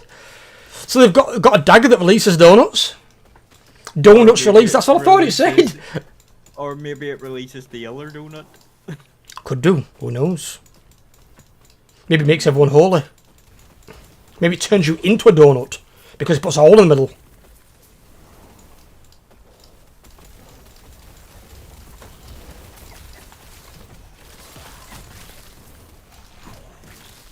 Speaking of putting a hole in the middle, did you hear about the attack at the festivals over in Germany there? I did, yeah, with the psycho with the knife. Are they still looking for him, or have they found him now? He was shot dead. As he deserves. I wonder why he waited as well, right? And I read this in this article. It was the 650th anniversary of that town being founded. And he chose to wait until that day, until like their 650th centennial, essentially, of the town, to then do a terror attack with a knife. And go on, like, what did he do? Kill like 7 people or something? Something like that. Fucking whack job. Worst thing about all these things is at this stage I'm so desensitized to it. I go meh. Well, it's literally it's every day now. All you see in the media is bad news. You don't see anything good. Because good news, unless it's something like groundbreaking for humanity, like, oh, we've solved the energy crisis, or something like that, no one cares. There's an easy way to solve the energy crisis. All it takes is masking tape, a slice of buttered toast. I will hit you. I will hit you, and I will hit you hard. You knew where I was going with that one, didn't you? Yeah, a stupid fucking place. That's why I tried to stop you midway. As soon as you say masking tape, it's like, no, that is not going to solve the energy crisis. But no, there are ways they can solve it. They're even... what was that guy now, that inventor? And he's an inventor. He's not a scientist, he's an inventor. And he said that the sun literally can solve all the energy problems on planet Earth. And this guy's developing like a new generation solar panel. He said, but example where people have them across the entire tops of the house, these ones are that efficient, one of them would do the job of like 50. Because it would absorb that much energy, you wouldn't need to. And he said, so when in certain areas of the world, they've got something called solar farms. Usually more in like your hot regions, like tropical or your desert regions. And they set them up in an open space so they can have clear line of sight to the sun. And basically, one solar farm with these solar panels could power like 3 nearby cities indefinitely. You wouldn't really need to pay energy. But what they've said is he's not finalised his design yet. This guy works... there's a Japanese guy on his team. There's a Brit. And I think there's somebody from New Zealand. And they're all working on it. But when they've finalised it, what they've said is going to happen is an energy company is going to come along, say, right, how much do you want for your solar panel idea? they'll buy it and they'll shelve it. And they'll wait until the fossil fuels have run low or run out, and then they'll release the idea and basically sell the solar panels to all the nations. And it's like, that depends on the inventor though, if he's willing to just make the quick buck, or if he's willing to like try and improve humanity. Because if he tells them no, fuck off, and then I want to do it this way instead. Okay, so talking about energy ideas being shelved, back in 2019 in the University of West England, there was a group that actually managed to create a system that converts urine and wastewater into electric. I don't know if it'd solve the energy crisis though. Might help Well, if you think alleviate it, about but I it- don't think it'd solve it. If you think about it, just to connect it to your toilet, and every time someone flushes or someone pees, it gets... Yeah, don't get me wrong, that's what I'm saying, it would help, but I don't think it'd solve it. You're going to use more of energy than you're going to dispose of in waste, unless you've got the endless form of shits, and you're just on the toilet all day crapping your fucking brains out, in which case your arse will be killing you. So basically, when you get the shits with that device, you're saving energy that month. So they tested it, and for a 500ml bottle of pee, they were able to produce 6 hours worth of electric. But isn't that based on what devices they have running though? Because if somebody has, say, like, let's say for example, right, they've got 8 devices running in an average household, but let's say someone else out there's got 24 devices, it's not going to last you 6 hours. It depends on how many devices you've got running in your household. Some houses are bigger and run more energy than others. Some have got more lights. Some people just have more devices. What if you've got a family of fucking 5 in a house and they've all got their own portable device that's fucking, needs recharging? It's subjective. But something like, for example, like geothermal power, because they used that idea because it came around before. Do you remember the first Jurassic Park film? They took the idea from basically a real thing. Someone built a geothermal power plant over like a steam vent, like a lava vent, and the steam spins a turbine, and it generates basically unlimited electricity. It'll never need replenishing. It'll run forever, or run as long as there's a planet anyway. And things like that are renewable, but there's not so many spots for like geothermal energy where you can do that. So something like a solar farm is something that a lot of people can do in almost every country, because the sun's always going to come up, so you're always going to generate energy when it's coming up, and you're always going to get more energy from it in the summer when there's more time of the sun being in the sky. And even more so in countries where you get very little rain, like deserts. They're going to be a gold mine for it. Wasn't there that thing that went to Elon Musk said there's an area in Death Valley in America, and there's this football-sized area, and it has more sunlight on it than any other spot on the planet. And he's building a solar farm there, but he's using the solar farms we have right now. Not these new ones these guys are inventing. And he's saying from that solar farm there, he can pretty much power most of the cities in America, because it generates that much sunlight over the course of a year. So he's having a power station built nearby to basically channel the energy into. And it's like, that's an insanely good idea. I think I've worked out how you transfer items. How's that?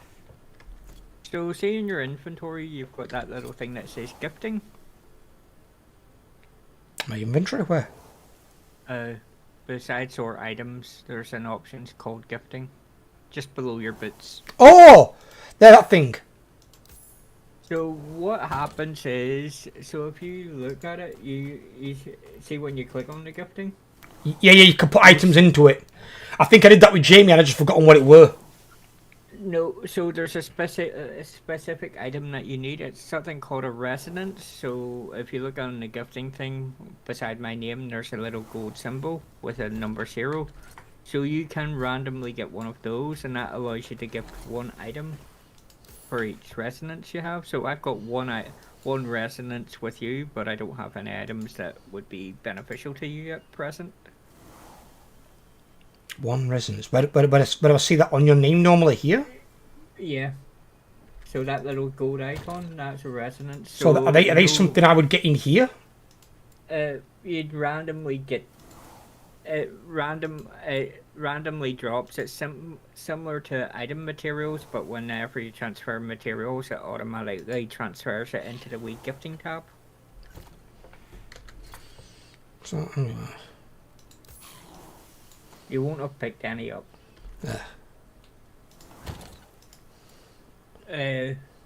From what I'm reading here, the more you play with someone, the more chances of getting one of them to drop.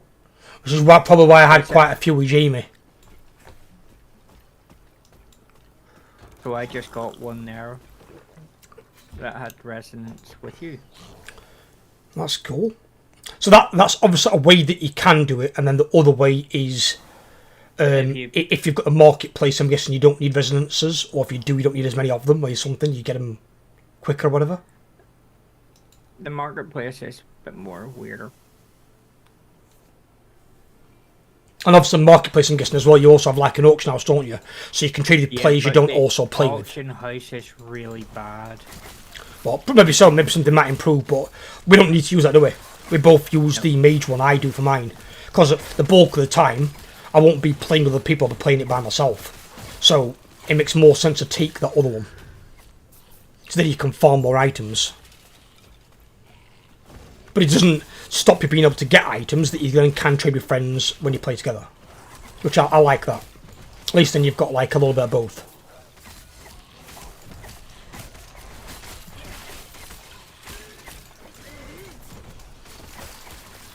Because see, in this game as well, this is one thing I like what they had with Dragonflight, is the personal loot in Dragonflight. I thought that was amazing. Such a good idea. Because it stops any ninja looting, any like having to have loot councils and bollocks like that. You know, no DKP or GKP or BKP or whatever fuck KPs they want to fucking have. You get if the loot gets assigned to you, you've won some loot, and then if it's an upgrade, you've got to keep it. If it's not an upgrade, you can trade it to somebody else.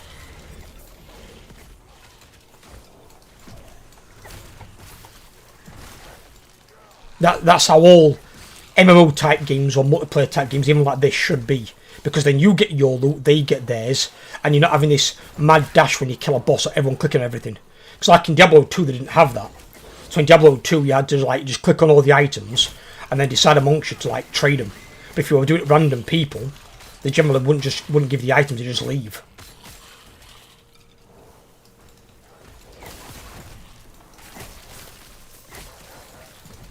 But it's a really, really good idea. It means that then you can have just fun killing the bosses, and whoever gets loot gets loot. And it's just fair. And you're going to get some loot. You're not going to go weeks and weeks having no loot. You're always going to get some loot. It might take a little bit longer in some cases. But if you're playing an MMO, you're playing it for longevity anyway. You're playing it for the long haul. So why does it matter about getting the loot faster?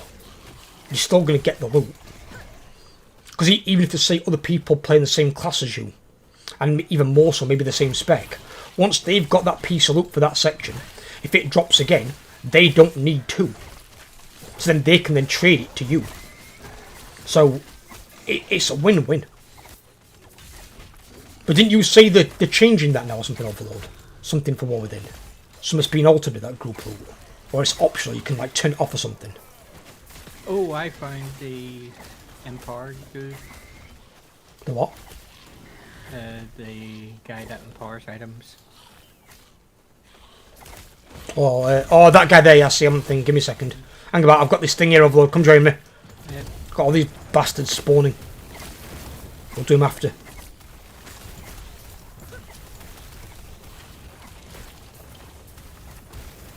Well, I got the resonance up while I was on my way here anyway, so What do you mean? we're at bonus stability. Oh, you mean to max out, you mean? Yeah. Oh, yeah. Obviously, we need this to complete the echo, don't we? Do we know as well on this one, would there be a mage? Because I've seen some that's actually had both on it.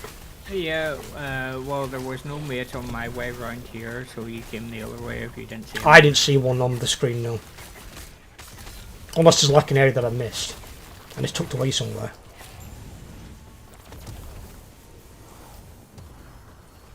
Now, do you want to do yours first, or do you want me to do mine? Leader yours. You do mine? Ooh. What have we got here? Sword. Helmet. What the hell's Ghost Flame? Hey, I think Thor's been playing here. These are all shit again. Can I get any good things? Get all my crap. Yours, buddy, your turn. Yep, one second. I banished it because mine are all shit. I need new items. It's not giving me one item I can like really use. If there's one item in there that I can use, I don't mind. But when there's not even one, it sucks. You were empowering, weren't you? Yeah, I have to challenge now.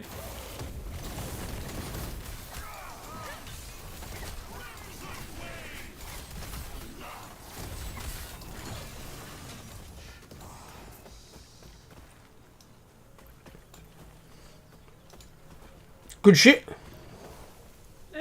Some good shit, yeah. Oh, as I was saying, I think Thor's been here, so Think who? the reason why is in your thing. What thing? Discord.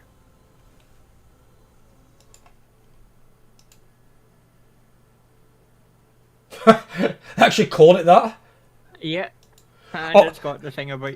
The only thing is though, that's a hammer and not an axe.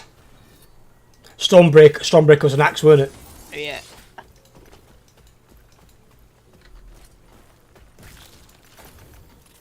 Stormbreaker. Stormbreaker is also the name of a good book as well. A good book. Take care. What, the Necronomicon thing? That book. That's a nice... The one that we can't fucking say half the time. Yeah. Don't even go to attempt. Oh, no. Very dangerous. I to got attempt a that. nice looking sword. It's called the Humming Bee, and in the red text where I highlighted on the other thing, it just says Buzz. It's called the Humming Bee. Yep. 4% increased movement speed, 1% chance to gain 20 ward per 20 ward to gain haste for 2 seconds. Elemental attacks deal 100% increased damage per 200 ward.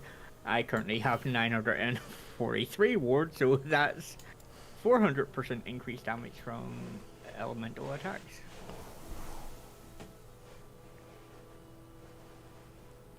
Ooh. That one could be sexy on my Sentinel. I need to put that in forging as well. The quiver.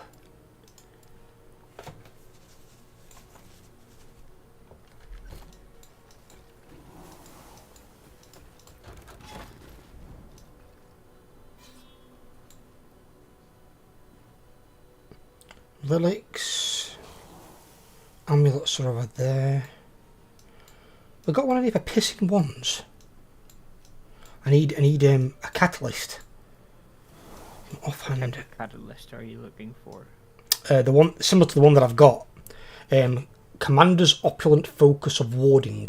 It's an offhand catalyst because I need it to have intelligence, ward per second, and ward retention. Because that's one of the things that's been boosting up my ward the most. I need that along. I can get it on the armor as well, and I can also get it on the head. They're the 3 items I can get it on. Time to box.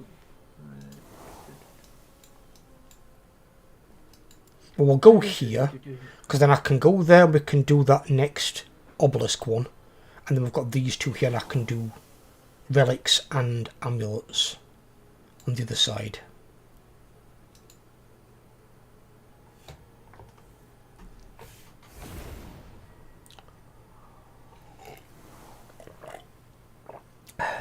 Hang about, is the safe thingy one? Oh, it's just waves. Yeah. Bring on the waves. It's fast. We like that. We can stay where we are. Stay where we are and just blow shit I up. can put down my circle and just go, if you come into it, you get burned. Look over here. Like these guys. Oh.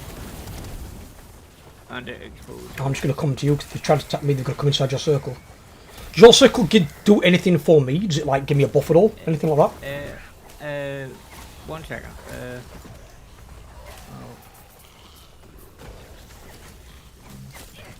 I'll wait till you're standing beside. Are you standing on top of me? Yeah.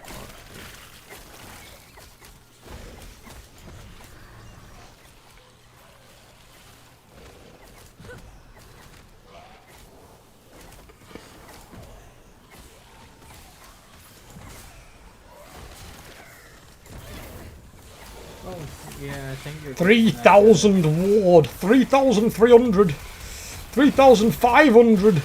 The ward. The ward. 3,800. What's going on? Just something from Overlord? 4,000. Yeah. What? It's my circle. What does that do? Because my zombies send up my ward when they explode and die, but not by that fucking much. Yeah. What was it doing to the ward then? What was that about? Did it give him that ward retention or something? Yeah, something stupid like that. Because I can't see buffs anywhere. I'm not sure where buffs are. Your buffs are on your bottom bar. Both your abilities. I don't see any. Oh, there's one there. Where? Oh, it disappeared. Like a wee chest icon that randomly appears. That one's mine. It's bone armor. Because my skeleton warriors can cast bone armor, and they cast it on me if I don't have it, and then if I have it, they'll cast it on somebody else, one of the other minions. I know there's something that does it. Must be on the source. I know it's one of my abilities. I just don't know which one does it.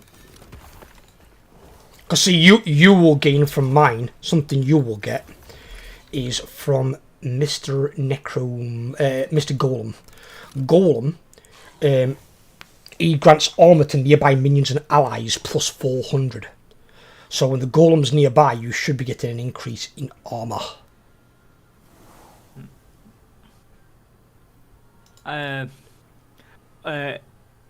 It's called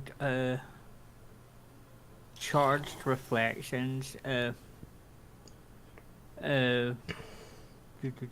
Ward per second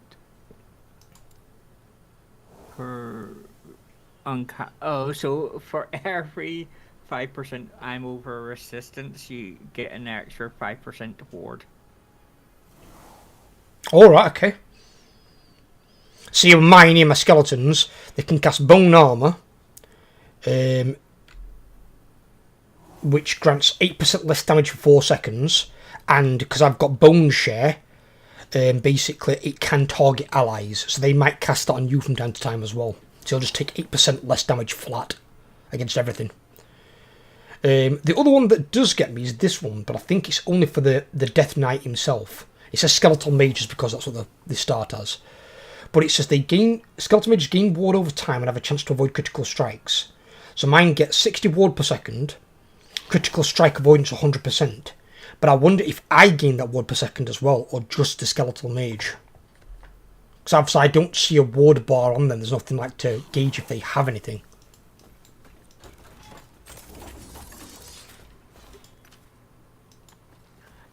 Plus, while you're standing on it, you get plus 45% to all resistances. It's quite tasty.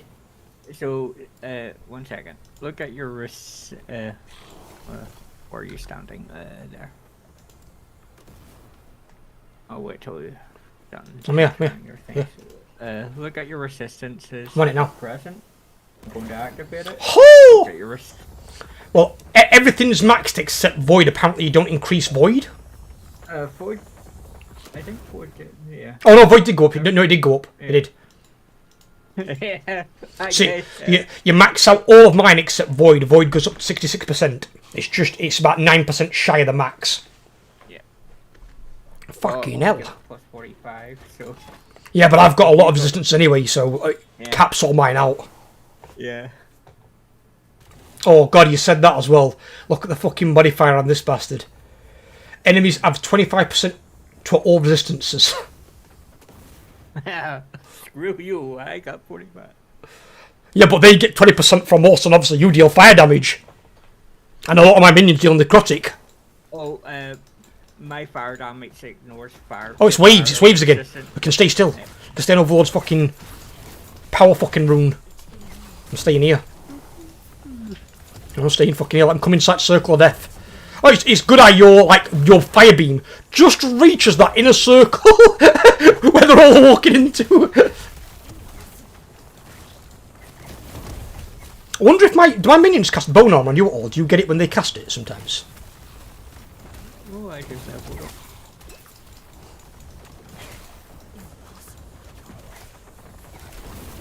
one. I'm staying here. Yep, I'm resisted up to fuck. I'm staying. I've got fucking almost 4,000 fucking ward again. It's like, yeah, baby, bring it up, ward. 4,000. Come on, coming up.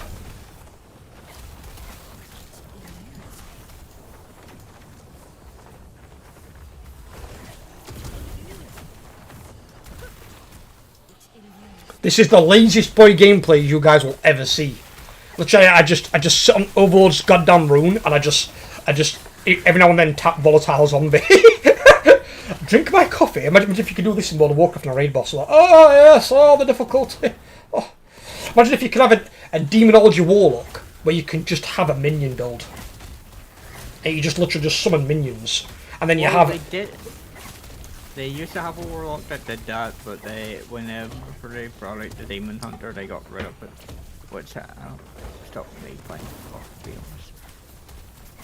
Why would they get rid of the demonology warlock when they've brought out the demon hunter?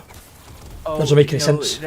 There was a form you could take as a warlock that turned you into a big massive demon. No, not like that. I know there was that one, but I meant who can summon mass demons. Do you know, like, think Beastmaster, but for warlocks. Well, there is. And I know there is one, but most of the minions in it are temporary. They're not permanent. Like, all my minions are permanent, except the volatile zombie. So let's say the warlock, right, had... What have they normally got warlocks? They've got Fell Hunter, they've got Imp.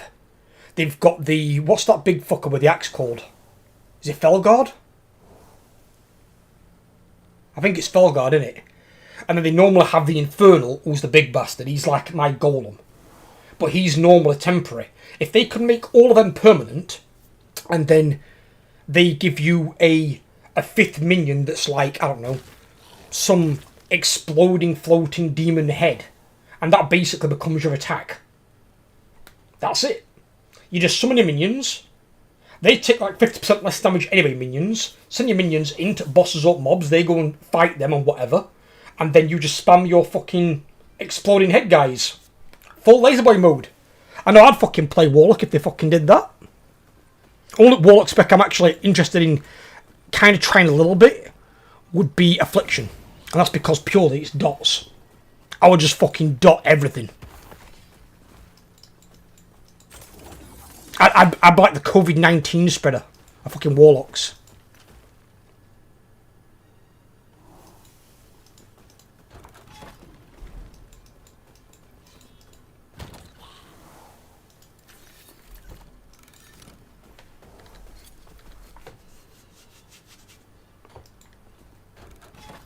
Have you heard about those rules though for Black Myth Wukong for content creators? Oh yeah. You can't swear. So anyone watching it, or anyone making content from it or streaming it, can't swear as one of the guidelines. It only affects anyone that lives in China. It doesn't affect us. Are you sure? Because Chinese. I mean, Yeah, obviously, I I thought this were a bit weird because it's like, how can they enforce that rule in another country? But surely they could take your video down, though, couldn't they? No, it only affects Chinese players, so it does, because of because it's based on their folklores and all that. Right. Sure, they're not even allowed to mention anything about females and stuff like that. Yeah, I know. I've heard that. I didn't know it was just China, though. I thought that applied to everyone. No, just it was just Hang about, what the hell did I just pick up? release. Golden Resonance. Oh, that's the thing with Overload. Yeah. Golden Resonance. Okay. Yeah, Keep so hold of when that. you transfer, it puts it in that way gifting thing, and then if you get something that I might want, well, of course, don't use it unless I say I have. No, well, I need to... Also, I'm guessing the idea behind it as well, you want to transfer everything that you can fit in that window. No, So you want it's- to maximum use. maybe you get a nice thing here. Have a look. Not anything so far, last two have both been crap. Well, until you challenge, Let's have a look. What does that egg do? that's the one where you put something of unique in, and it has a chance of making it or is it, yeah, it's a unique item, I believe. Lacks both legendary potential and Weaver's Will. But then it says it changes into random unique if challenged or empowered. So like if I don't pick something, I might then get something that I need. Yeah. So what have I got on with it? Is there anything that I could put in? No. Well, the let's best thing is, let's see. Let's go legendary See the potential on it. replace thing, you cannot see if you click replace, Yeah, you cannot see look at your stash. right. But if not, it might change into one itself. But there's nothing Yeah, here a again, random the one. crap. So all the chance I've got is that if it becomes something that I need. Ooh. You know the worst thing is, I actually got I'm going to empower mine Is- three is it- times because Is it worth me trying to see if this becomes something, or should I just banish it? see, the problem is you won't see it till the next time you find one of these things. But you could click empower and it might give you. Because the other three are useless to me. Or The should I? only way you can see what it is by challenging it. No, because then you just get it straight away. You obviously want to make it stronger, don't you? Yeah, but if you get it straight away, you can then next time you get an egg, put it in and start empowering it because That's you if it's empower- something good, and that's if it hasn't got legendary potential Yeah. or Weaver's Will. If it gives me something with legendary potential, I can't use it. Yeah. And I'll Want me to banish do it. mine Fuck it. first? Yeah, I've just banished it. Just you use yours. Yeah. Empower.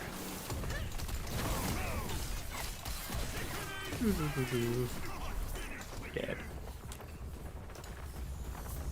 Ooh. Affliction demo are the most fun. Destroy is just a mage with green fire. That's basically what I've said about spellcasters. Any spellcaster you have that's using just different spells, all they are is a reskinned mage. So Balance Druid, reskinned mage. Shadow Priest, reskinned mage. Reskinned mage / Affliction Walk, actually, because they have quite a few dots as well. What else have we got that's range and fucking cast spells other than your mages?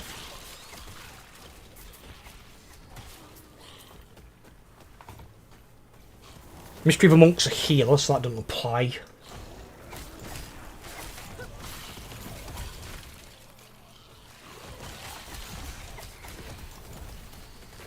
I'm not sure about Evoker. Has Evoker got one?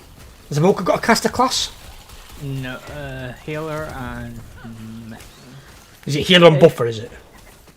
buffer. Oh, right, okay, that one's not either. But any range spellcasting classes are basically just reskinned mages.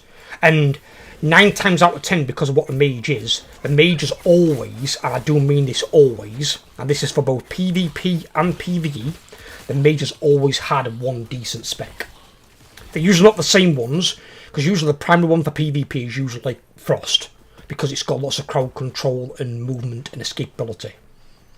Where usually for your PvE, it's usually Fire or Arcane, but there have been some circumstances where it has also been Frost.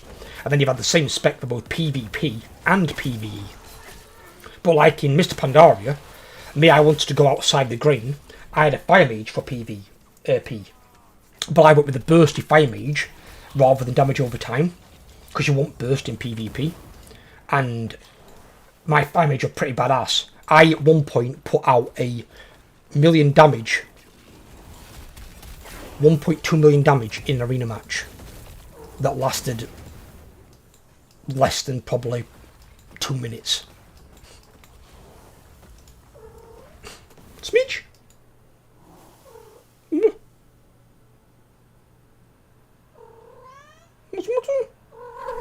Soup?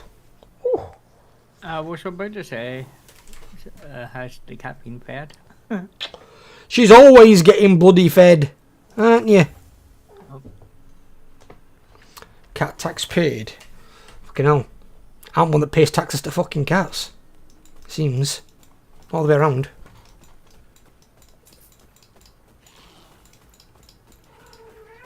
What have we got down here? Ah! Circle of Doom, Circle of Doom! No, Circle of Life, Circle of Life. That's what that is. Circle of anti-fucking resistance measures, that's what that is. I'm gonna fuck her up. Yeah, because I have like 60% of void resistance, I use it to get my void up to max. You max out all my stats apart from one of them. Because I've got so much in all of them. Because I have a lot of passive skills from my skill tree that all give me resistances. Me and my minions. Yep, So- I've got one that does something quite interesting. I ignore 50% of my enemies' fire resistance. Well, obviously because you're a fire mage, otherwise it'd be kind of unfair on you, wouldn't it? I've got something similar on my my Sentinel, because he's going down the flame path, and he's got fire penetration, a lot of that. Otherwise, my abilities won't do anything. If I could get somebody that's got like a lot of fire resistance, I'm buggered. I'll be there forever. The weirder one is it also includes lightning damage because of some stupid way that both my fire and lightning are seen as the same. I suppose they just made that thing, didn't they, in WoW recently, Frost Fire. So I suppose they could do Fire Lightning. Well, there is the Firebender in Avatar that also shoots lightning. It's a Ghost Sister, if I remember. See, that don't make any sense to me, though, that. Because realistically, lightning should be bended by an air bender. Because the lightning comes from the sky. It might be hot when it strikes something, but it comes from the effect of a storm building. Fire mages don't build a storm, but an air mage can. Yeah, it's weird. Otherwise, that means you could one more combo and get some like husband and wife combo, where a wife pulls in a storm and starts sparking lightning, and then fucking the firebender empowers the lightning and starts using that shit. Because they can't cast it from the hands natively. They're not like fucking Raiden.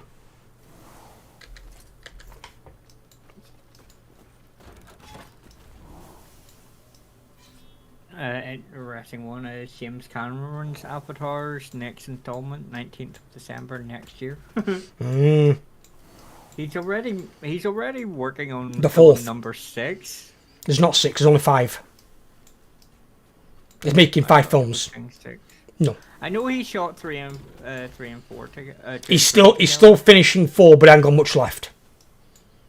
4 will be done by the end of this year, I think. He had to shoot 2 and 3 together because of the water scenes. Didn't want to do it twice. Well, because it's not because of that.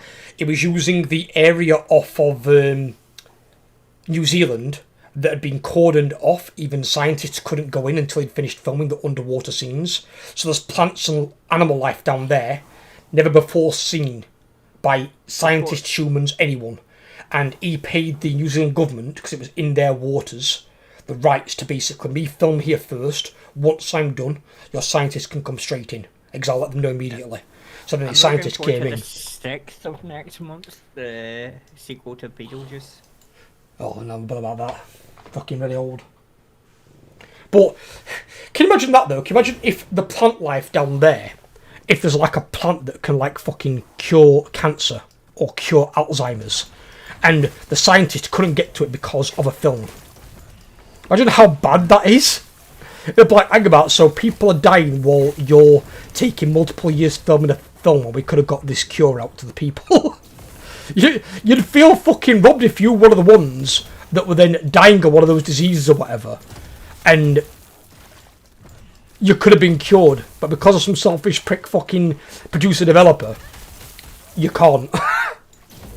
Reminds me of that, speaking of cures to cancers and all that, reminds me of that Family Guy episode where Carter Pewtersmith was in a society that had actually discovered the cure for everything.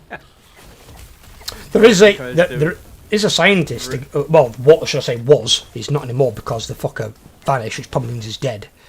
He came up with this idea of, I think it was pure vitamin C, but I could be wrong.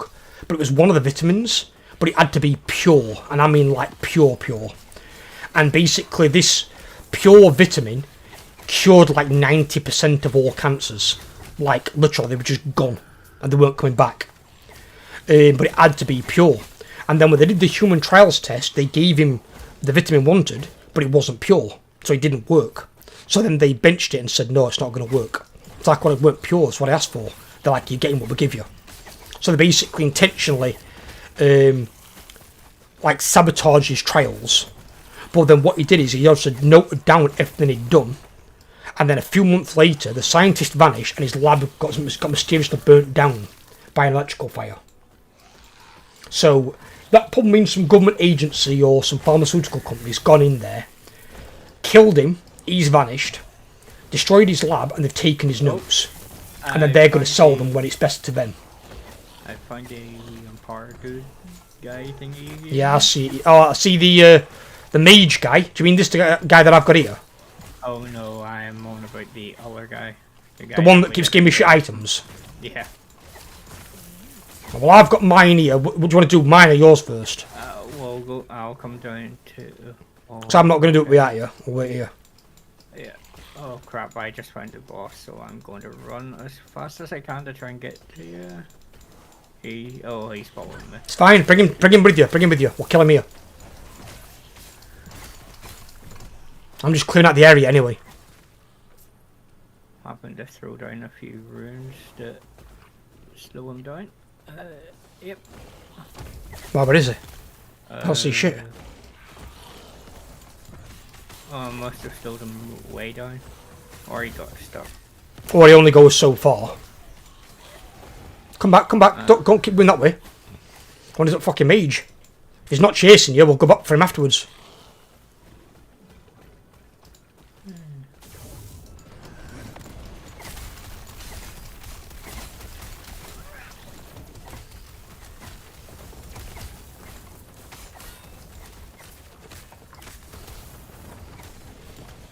Is this a thing as well, right? Why is it in those things? Why is it always a mage? Isn't that some like heavy bias bullshit that? I think it's one of the mages that betrayed them, sort of. So is it like a lore thing because it's something to do with the Yeah. Epoch? Yeah. So they got locked away in these crystal prisons. Yeah. Ah, So- there's the boss. So why did they exile them? Why not just kill them?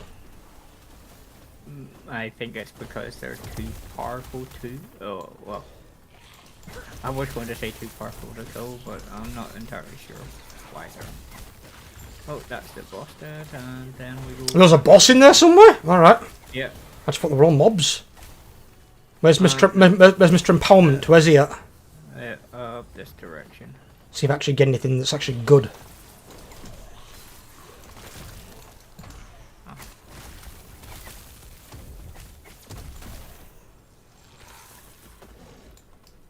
It's through here. Just get that gold. Let me have a check, see if I got anything. What the hell are those things? Storm Tide. It's a level 24 unique. And a bit low level. I'm shocked for 4 seconds when I stop moving. I don't think that's a good idea. It's only when you stop.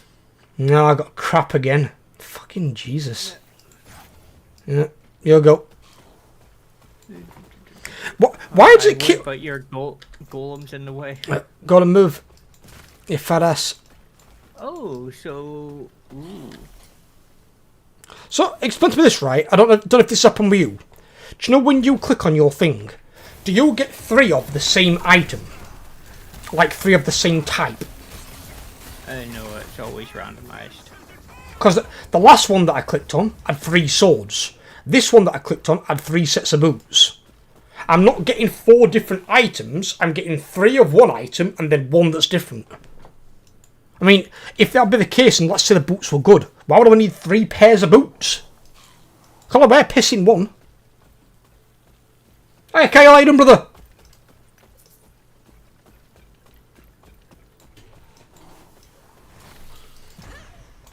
Oh, by the way, it's fully what you call it. Oh, it is, yeah. Let's get the fuck out of here. I figured out something important, Cal, that might have a good effect on the channel in the coming months.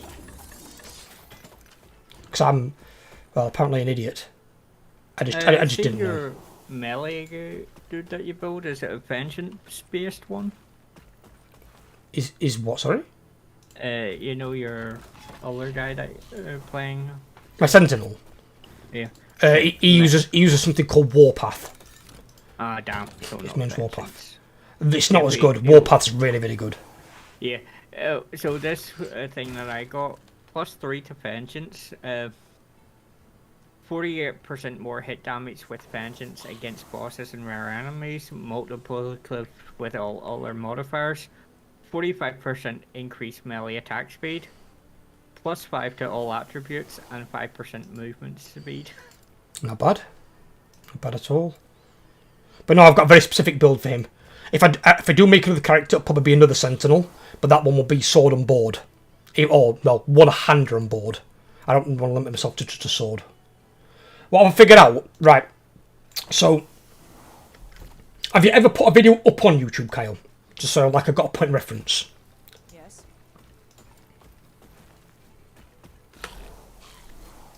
Take care.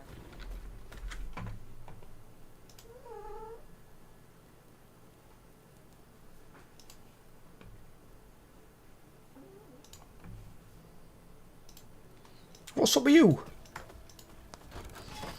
Probably one, because no one's in looking after her, like normal.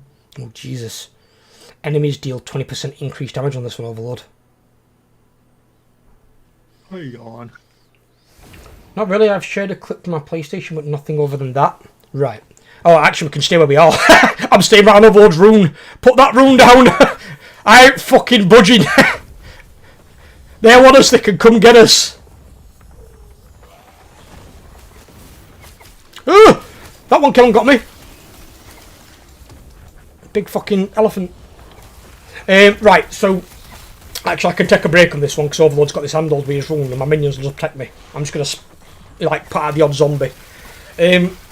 Basically there's an option whenever you upload a video to YouTube, it is automatically enabled. And it says notify subscribers and upload to subscription feed. So basically your subscribers know that you've got a new video up. Now obviously also this depends on if people have subscribed and clicked the bell icon and all that. So even though you have it enabled, not every subscriber might not get notified. They'll definitely all see it on the subscription link, but not all will get notifications unless they have them all turned on. But the subscription thing, everyone will see if they look on there. Although some people don't even know how to find that on YouTube, which is really weird. Basically, if you have that enabled, it actually hurts you, it doesn't help you. Because what it does is, it chucks your video out to all your subscribers initially. Now, if you're a small YouTuber, you're not going to have many subscribers. So you're going to have a really small, like pool to pull from for like the performance of your video. Or let's say like I've got a lot of inactive subscribers. Some because I went on Twitch for 5 years, others because that promotion gave me a lot of subscribers that apparently don't really watch much, or they're watching the back catalogue of all the videos. So obviously, letting my subscribers know about the newer videos won't help, because they're not watching them. They're watching the older stuff, or they're not watching at all. So instead of doing that, you turn it off, and you turn it off, and the YouTube algorithm then will be forced to try and find an audience for your video. And from a guy I spoke to about it, he said it will always find you an audience for your video, obviously comparable probably to the size of your channel. He goes, some videos will do better than others, based on obviously, you know, the quality of the video, the quality of the thumbnail and title. These all have effects on the video and its performance.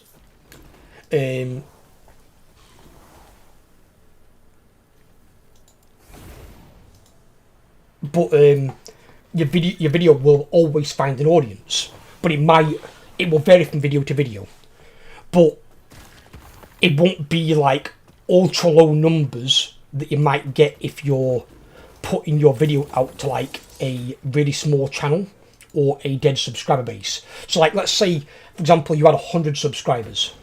100 subscribers isn't a lot of people. Now let's say you've got maybe 15 of them that are really engaged and that watch most of your stuff. So that means you've got 85% of your subscriber base is either dead and really inactive, or might watch maybe something like once every week or once every other week, something like that. So why would you enable that for just your subscribers when you barely got any? So by not enabling it, it then searches across all of YouTube, billions of people that use YouTube, to find you an audience. And the algorithm apparently is really good at doing this, but it also takes time. So your videos won't notice an immediate improvement, but as some people have said, one guy told me his video kicked off 7 months later.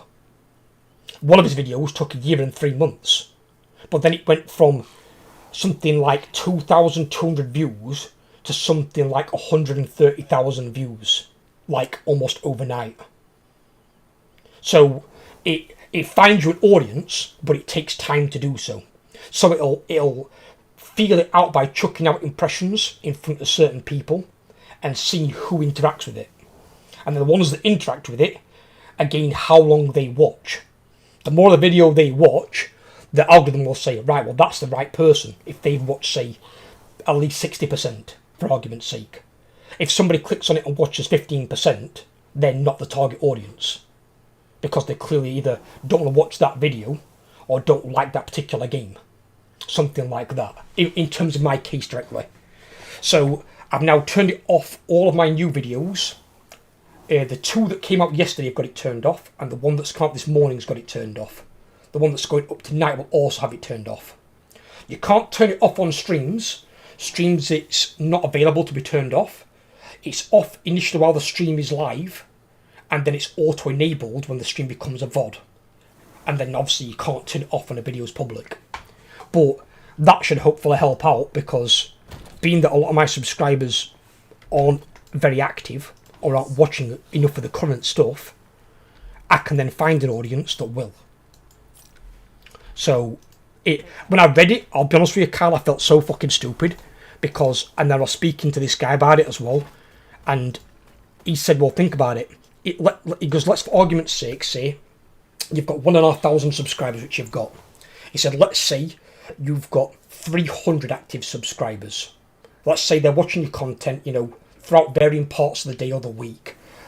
Some watching your new stuff, or most watching your older stuff. That's why you've got so few views on your new videos. And I said, right, he said, you've got 300. He goes, that's 1,200 people watching basically nothing. And he said, so they're either watching nothing or very little, maybe like once a month, which ain't going to help any channel. And he said, so in that case, why would you then enable it to let your subscribers get the impressions from the video? Because YouTube's going to put it to all your subscribers, and those 1,200 aren't watching shit. So all they're doing is killing every single one of your videos. So then the 300 that might see the impression, they watch it anyway, because they will look on the channel actively every day for new content. So they don't need to be notified about the video. They already check. He said, so your active current subscribers won't be like, oh, I didn't get notified of your video. They check. And he said, also, what did you tell me? He goes to me about your Discord. I goes, oh, because I put my videos up on my Discord. He goes, yeah. He goes, so you put all your videos up on your Discord. He said, so all the active ones that are on Discord as well already get notified by you. Because they know on that YouTube general section, your videos are going to be on there by you, linked on there. So they have 2 places to find your videos, on your main channel or on your Discord. And the active ones will always find them. They don't need telling, they'll look anyway. But the ones that are inactive or that aren't going to watch it, there's no point letting them know. Because they aren't going to watch it anyway. If they want to become active and watch your stuff, they'll jump on your channel and find your most recent videos and they'll watch them. He said, so disable it and keep it disabled. This guy then said to me, he goes, have you got it turned on now? And he said, I've got it turned on now. He goes, initially what I did is, when I learnt about this myself, he said I turned it off all my videos. He turned it on at 10,000. He'd just gone past 10,000 subscribers and he turned it on. And he goes, I was still getting like, say 700 to like 1,200 views a video. He goes, by having it turned on. He goes, but when I had it turned off, I was getting like 2,000 to 2,500 views a video. So YouTube's algorithm is actually better at finding me a bigger audience than me just letting my subscribers know. Because just like you, a lot of my subscribers are inactive. It's the same with most channels. Because you look at a channel that's got 20 million subscribers, they're not getting 2 million views a video. And that's 10%. Most channels aren't going to get their 10% margin. Some will, but the vast majority will not. He said, so what he did is he waited, and when he got above 50,000 subscribers, he then turned it on. And then because he had so many engaged subscribers, it was then worth keeping it on. And he's now had it on since 50,000 subscribers. And he's now approaching, I think, 79,000. He's at now. So he's almost about to break 80k. So he'll probably be above 100k by the end of the year.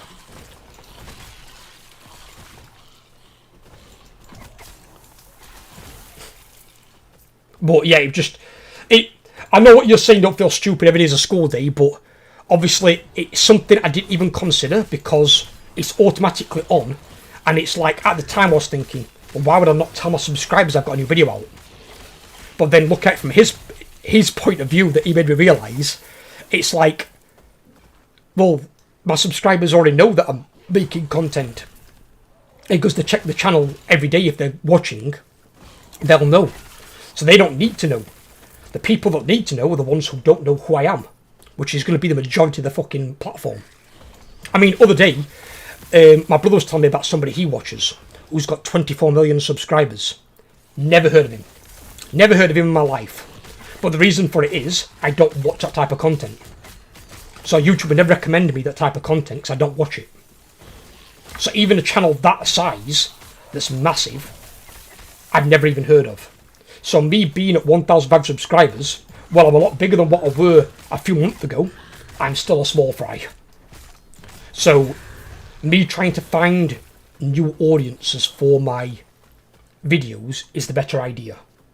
To bring in more new subscribers and grow the channel that way. Rather than notifying you guys who will check anyway. And most of you guys will check the channel. You know, you watch a video if you watch it. You're leaving a like if you are doing, some of you don't, but some of you do. And then you leave a comment if you're leaving a comment. You know, but you're... what was that? What? It's picked up? Rune of Research. Interesting. Yeah, those are double-edged swords. Can be. So are you? What are you squealing for?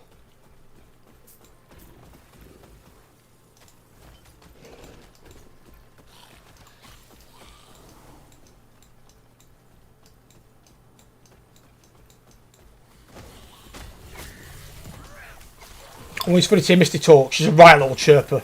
She really is. I'll even come out the game room sometimes. She'll be sat in one of her hammocks. And she'll be like... brrr, brrr, talking to me like, what's up? What? She's a right little talker. She loves talking, bless her. See, she talks all the time. Bilbo don't talk at all. So they balance each other out. All the time Bilbo talks when there's food involved. And he's like... meow, meow. Or a certain bag of treats. Oh, fucking hell, his dreamies. Oh, God, do not put that cat in your dreamies. I had to get his face out of the bag the other day, put his face in it. He's like, yep. I'm like, get out of that bag! Greedy bastard!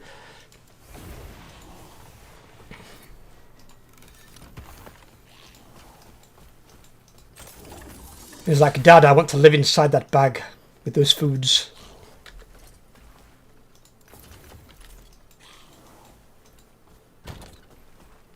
You know what your cat reminds me of? 1 second. Which one? Bobo. Bilbo. That there ad.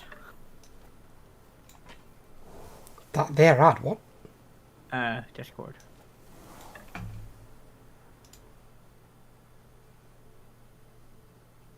Oh, is it where it goes through the fucking wall? Yeah. Well, yeah. He's a bit of a nut job for it. As soon as he sees that bag, his eyes dilate. And he's like, oh, it's those. Laser focus locked in. It's the thing. It's like, yes, Dad. I'm your best friend. I'm a good boy. I will not chuck up on your carpet like I did this morning.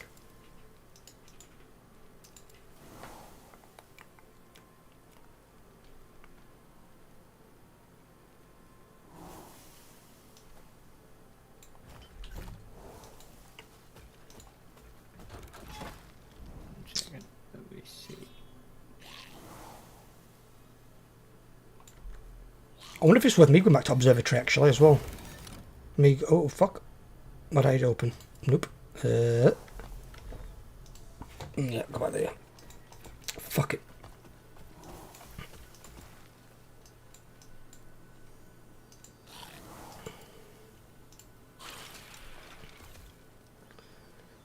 I'll have 8 shit ton in here now. I think as well, across your characters, I think they share, you know, the bloody points. The observatory points. Nope, that's unique for each character. Are you sure? Because when I got there and accepted the faction with my other character, he had a right shitload of points. Which I was surprised at. I was like, what? I was like, what the fuck has he got so many of these?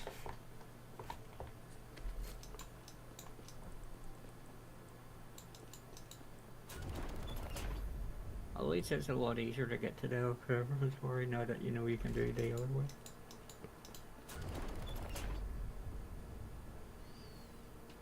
What are these normally?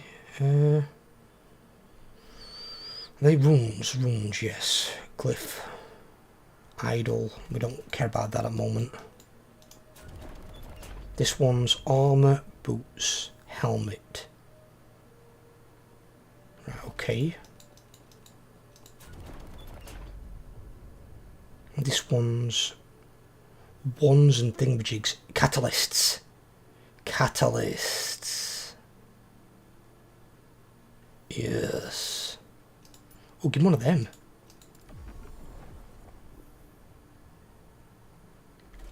Right, okay, let me go and buy some things from... What do you do? What do you sell, you dickhead? No, he doesn't sell, no, he's still a dickhead though, I don't like him. There's a relic there. Exalted relic, we'll have that. Where the fuck do you get amulets from? Are they on this as well? Which one gives amulets? Amulets is would be No, because that one says armour. accessory weapon. one. This one. Is it this one again? So this has got everything on this then. Fuck me. It's all accessory, so it would have. Because Rings, net. at the moment I've only got jewellery. I've got it saying like four rings or whatever. 4 unique Yeah, jewellery. you can re-roll that so you can. Or does jewellery count as amulets as well, or is that just rings? Yeah. So amulet looks like a necklace. So it looks like what it's supposed to be? Yeah. Right, okay, fair enough. Yes? I was just hoping to find a record. How can I help you?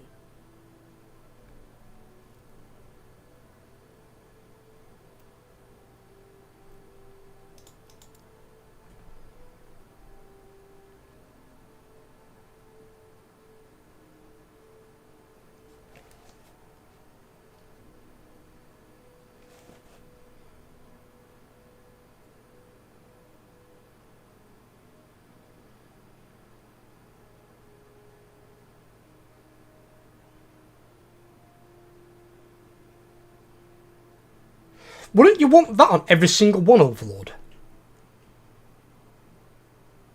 Which one? I've got one here, enhancing lens of unmatched. 15% increased chance per rank to find unique items. Wouldn't you want that on every single one of them? Not really, because you don't always want uniques. Sometimes you want. Well, why not? Because uniques you can still level up, can't you? No. Or in fact, is uniques the ones that you can't change? What the fuck is the red one? Legendary. So that's legendary. Your purples are exalted, and then it's the orange one in it that's unique. That one. Yeah. So you can't really change them too much, can you? Now that one's got one legendary potential. Does that mean I can put like one more stat on there? Okay, so legendary potential is a weird one. So there's a dungeon you have to do, and at the end of it, you need for legendary potential. So say it's a what you would call it, a sword. You need another sword that. Oh, I think you need quality to put in with it, and it transforms that unique into legendary. So you need two of the same type of items, but the second item has to have no waver's wall or legendary potential on it. Right. So you combine the two, and it makes a sort of legendary status. Got you. Well, what I will do is then I will get some exalted lenses then, so I can get exalted items. Because at least them I can improve. So if I can't fuck around with uniques, then I will get these ones. I'll put these in every single one.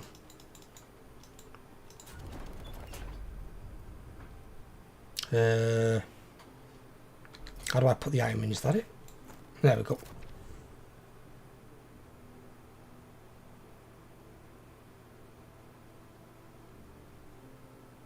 You can take things out, can't you, as well, these relics, can you?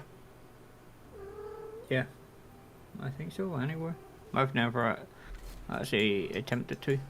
No, just in case you can. I'm just curious. Oh.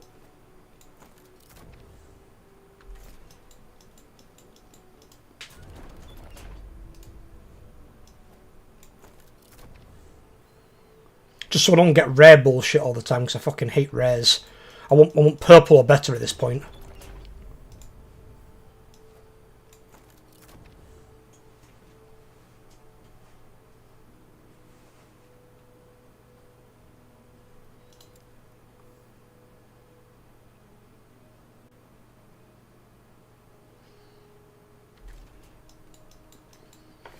Right, what have I currently got on my prophecies with this dude?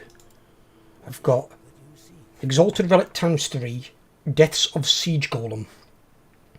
And then Exalted Offhand Catalyst times 6, Deaths of Siege Golem. What the fucking hell's a Siege Golem? Is that them big bastards that are fucking made out of fire?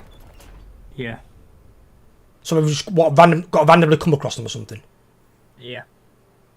Well, it'll actually specify in the prophecy where they are. Yeah, So what do you mean? Look at the event name. In the what, on this thing? Prophecy. Yeah. I don't think mine does. Or do you mean the thing at the top? Eos? Or Mesembria? Do you mean those? Yeah. So conditions none, so it's just any siege golem. Yes, any siege golem, yeah. I know if there's conditions, you've got to meet specific things. Now, let me just jump back there. Let me see if we've got any of those things on this, so then I can try and farm some of these things. I haven't got purple items in those slots yet, and it's killing me because these yellow ones have got to be worse. We've got to have better with purple.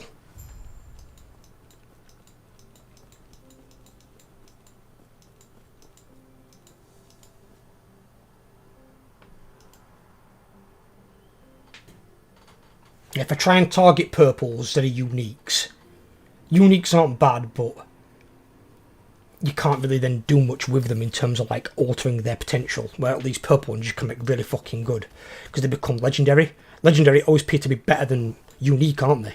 In some cases, or most cases.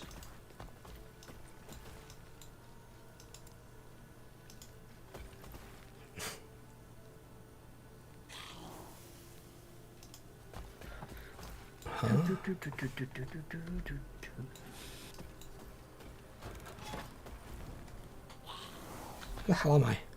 Oh, I'm there now. That was instant. Oh, right. Okay, that's weird. Just tell us where we are on these things. Do we even know? Yeah, if you hit map, you can see where you are. No, but I mean, like, these are those things. They're not... Like, Zembria and, like, Eos, I mean, are they not separate zones in that one? Or is it just this thing? No, it's just any of them will have it. You just have to get lucky and get...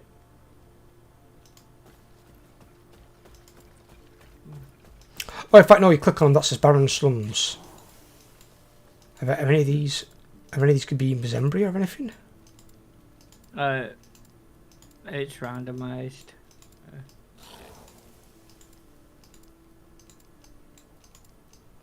Well, they're just areas in it. I think they are, aren't they?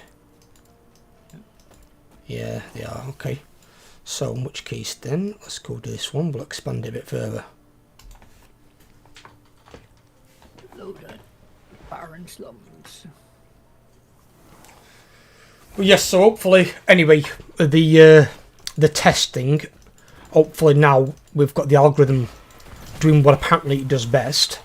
We'll see what it can get out of us with these, with my new thumbnails, and with the content basically coming up.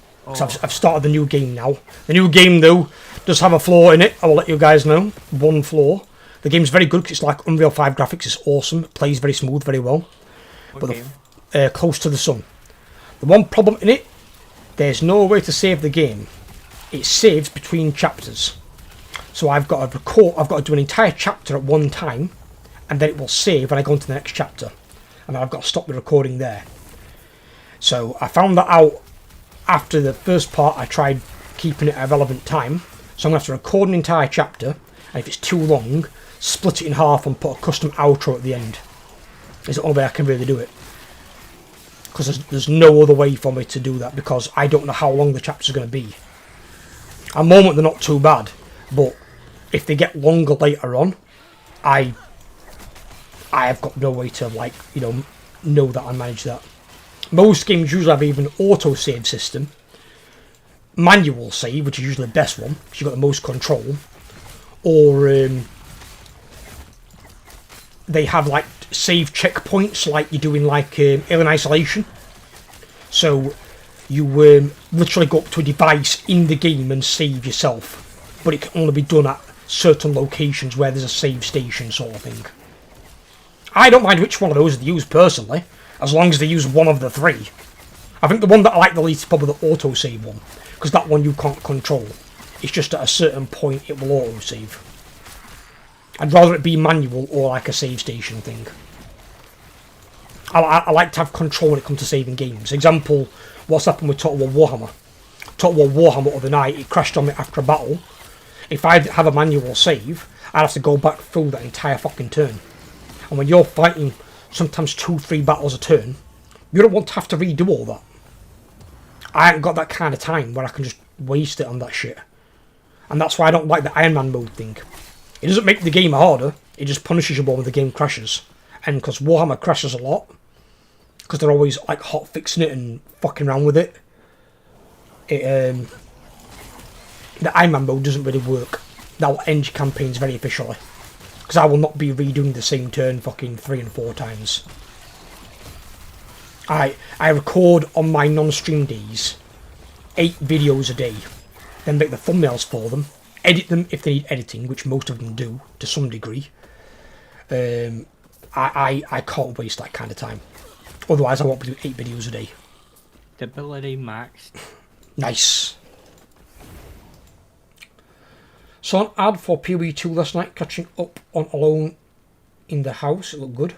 Alone in the House? That's a horror film. Dark. I'm about to say, Alone in the House is a horror film. or the other one is the sequel's Home Alone. Oh, you that's the shit fucking Euro knockoff version. Alone in the House. That's how we were raised as kids. And Kyle should know better because Kyle's a film buff as well. Kyle knows his films. The stick. Oh, one Comic Con I actually went dressed. Me and my friend went dressed as the Sticky Bandits. When dressed as what?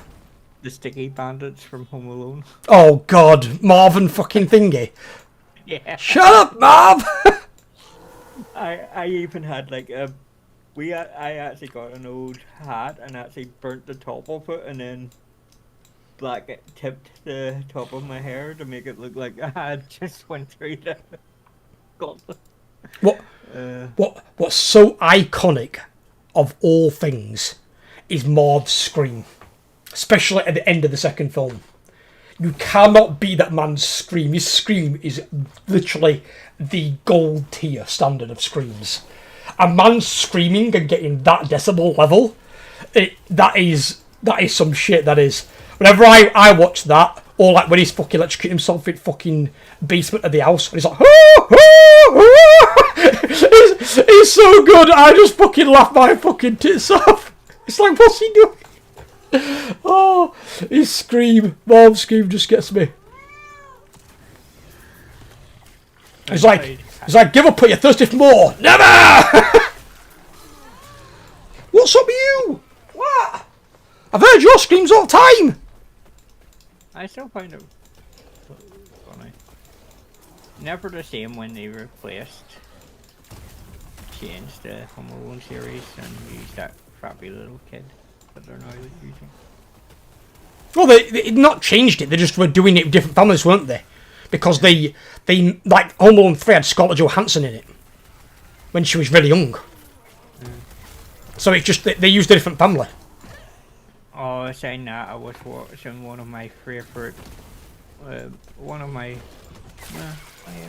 Although I didn't like the parrot though in the third film. It was quite funny. It's like, double or nothing. It's like, I only have one. Take it. He just sets off all fucking fireworks in that little igloo. Oh, that parrot. I'm not being funny as well. And I remember this got I think it mentioned like Mythbuster or something like that. Some of those traps those kids come up with would be fucking lethal. They wouldn't hurt you. They would kill you.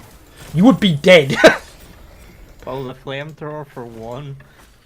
Well, some of them would... Well, not that. The flamethrower, and then he puts it into an exploding toilet of what were it? Did he put it in, like, lighter fluid or something? It was white spirits. You'd have blown your fucking head off. You'd be dead. There'd be nothing left. They're picking up skull fragments. Oh, I found the thing on the other direction. The one that doesn't like you. Oh, sorry? I found the crap thing. What crap thing? You know the crap thing. The thing that gives you crap. The toilet? I mean, technically you get the toilet crap. Oh. What about you? Where are you? The guy that gives you crap items in game. Keeps giving me crap items, not you apparently. Yes. Where is it? Uh, Is this some bitch? I'm going this way, but I can't see Overlord. I can still see monsters. Where is it? Oh, if you keep going up that way that you're going. This way? Yeah.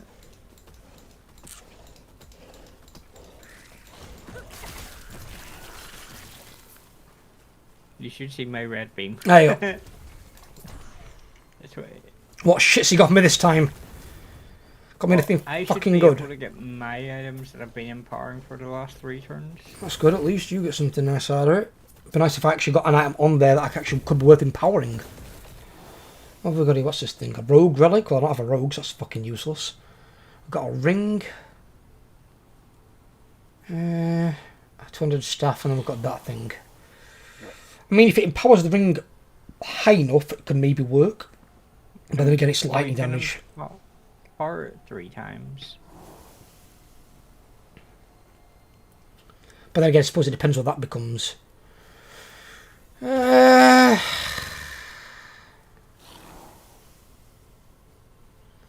they're still shit. Fuck it, banish them. It even give me a rogue item, not even a rogue. Why does it give me rogue items? Shouldn't that be specific to my character? Shouldn't it be giving me an acolyte item? I sometimes get acolyte, sometimes get rogue, sometimes. But the reason why I was doing this one is for the boots in the boat. If I could actually pick up. What I want is really, there's 4 items. I want one of those items to be relevant to my character. Don't have to be an acolyte item, but be relevant to my character. Yep. And I need it to basically have some potential where I can then empower it and make it better and potentially be something that can replace my current gear. Ideally, what I would like... is it only certain items you can get from that? Can you get things like amulets and catalysts or not? It's usually just armor. You can empower catalysts, I suppose. So yeah, you could get catalysts.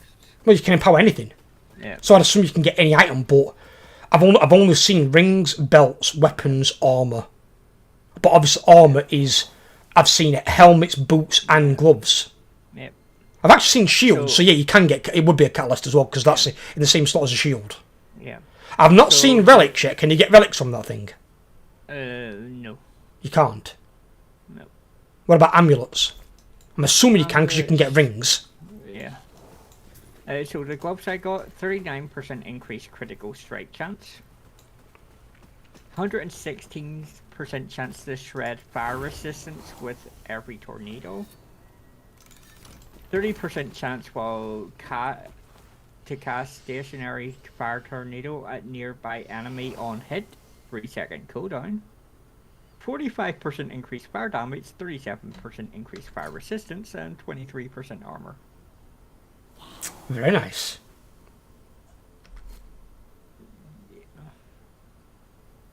The build I got, it's called +1 potion slot, 92 health gained on potion use, 6% increased health, 12 increased damage, 25% increased ward gained on potion use. It gives me necrotic resistance, and your potions now grant ward instead of health. Alright, okay. That'd be okay as long as they're not through your ward yet. Yeah, but here's the thing. When you use a potion, it also gives you 92 health. So that goes on to ward as well. Not bad, not bad. I don't need dexterity, that's fucking useless to me. I'm not a rogue.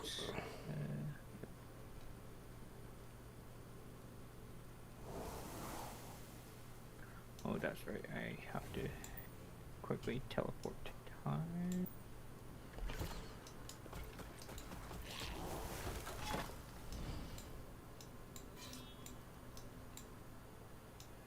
Worst thing about changing a build is if it's got potion slots, it empties all your potions, so you have to go back to the main town to reset the potions.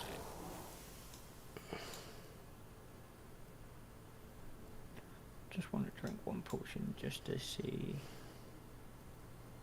Oh, crap! What's some you? This Mitch? So when I drink one potion, I go from 900 ward to just over 1700. Dina. Well, I'm standard at 2,578. Yeah. I'm a ward beast. I get most of my ward from casting and dealing damage. I get some from my zombies. My zombies are my main one. Let me tell you this one. This one's fucking disgusting. So zombies. Normally when a zombie explodes, it gives you health. But you can have this thing called vital ward. So when a zombie goes and explodes, the damage it deals, you get that as ward instead from the zombie's max health. So if it explodes at full health, you'll get the zombie's health as ward instead of health. And you can increase the zombie's health through a bunch of other skills. So like I've got giant zombies, so it increases their health by 100%. The skill before it also increases decrease the health decay, but mine don't decay, I think, anyway. Oh, they do decay, but very slowly. They also got kill threshold, so they can execute mobs and bosses. They also hit bosses for more damage. Which one else for it? Man efficiency, that one, that's just damage. Move speed, that's area of effect. Oh, and healing from zombie max health. Yeah, instead of the healing, I also get that as ward as well. So whenever my zombies explode, I'm just getting shitloads of ward. Just racks up. So as long as they don't one-shot me, I'm fine. Granny becomes Britain's oldest skydiver at the age of 102. What's up with you? What are you being so boisterous for? What? What? What's the matter? What? What's up? What's up? What are you telling me off for? Right? What's the matter? Fucking hell, this is one rad granny. During her 100th birthday... I've never heard those words come out of someone's mouth before. Did you hear what he said? He said rad granny. Yeah. On her 100th birthday, she drove around Silverstone in a Ferrari at 130 miles per hour. And recently, she just jumped out of a helicopter, making her the oldest skydiver in Britain at 102 years old. A helicopter? Yeah, skydiving. You normally wouldn't be in a helicopter, you'd normally be in a plane. Because you've got upwards of 30,000 feet. Right. Well, yeah, but if you jump out of a helicopter, right, and let's just say accidentally you pull your chute almost immediately, you're going straight up into the propeller blades.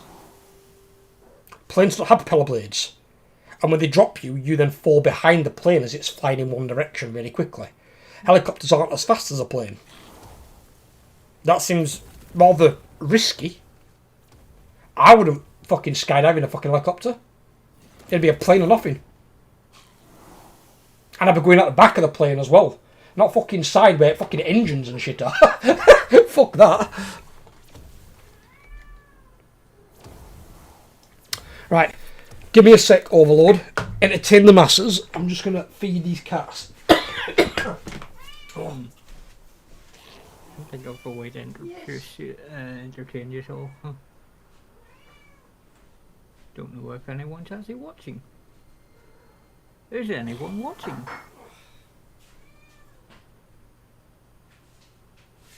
Slave to my colicos.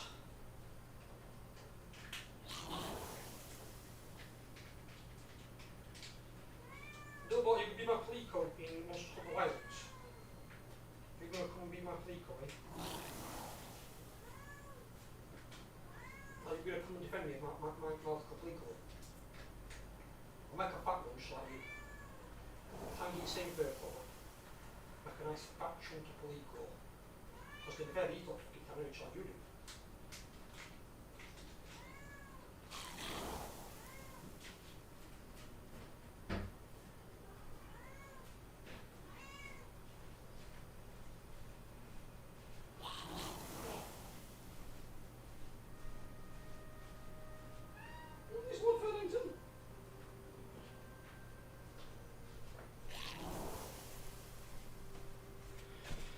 Two placated palicos. Hopefully. They'll be fine for a bit. And Bilbo, you're against the clock, by the way, because when Misty eats her food, she's coming to eat yours and I'm not going to stop her.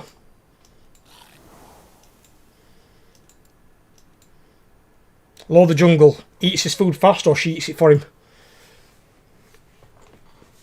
I was just reading up on a Twitter post there. So some woman tagged McDonald's and it said McDonald's sucks, and one of the ones for McDonald's that replied back, fuck off, and her name and his name, and then what's this? What? Twitter feed. Somebody said McDonald's sucks and then somebody told him to fuck off.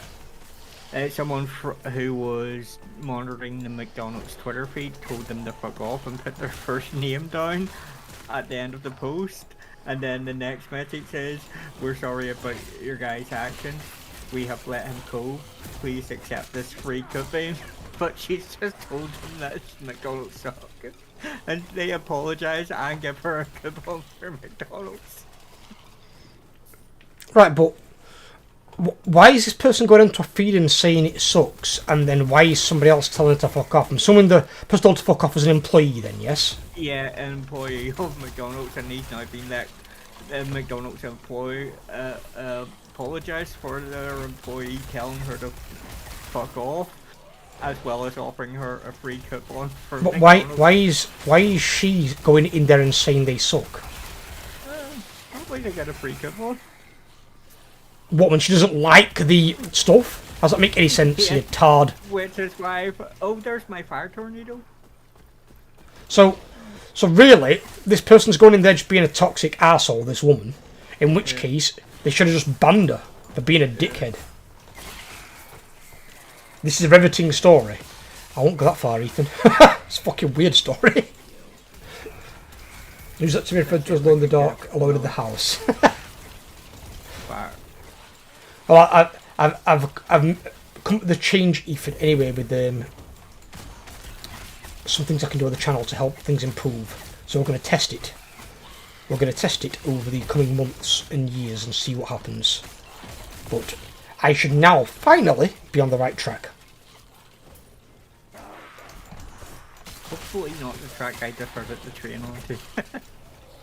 No, not that track. That would have been the right track for a start.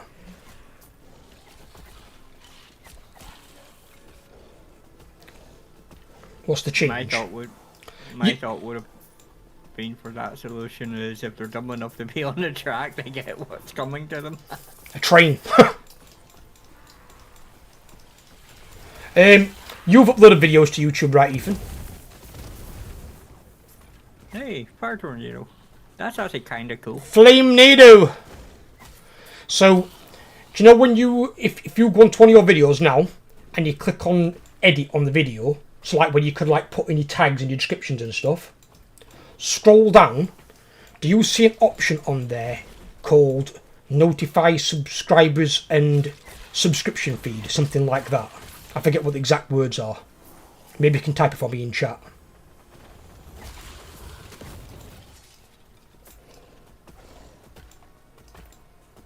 Think so, I'll find it. Let me know what it says. You find it me. It should be near the bottom, but you might just scroll past it like I've always done. I think it's above the allow embedding, and I allow embedding anyway because it's free marketing. If somebody wants to, you know, do something with your video, I'm fine with that. If they want to watch it or make some content with it, as long as they give me a shout out and, you know, send some of the viewership my way, that's all I ask. Now, what have I got here? This is a ring. Which is shit. Helmet. I mean, if it's empowered, it maybe could work.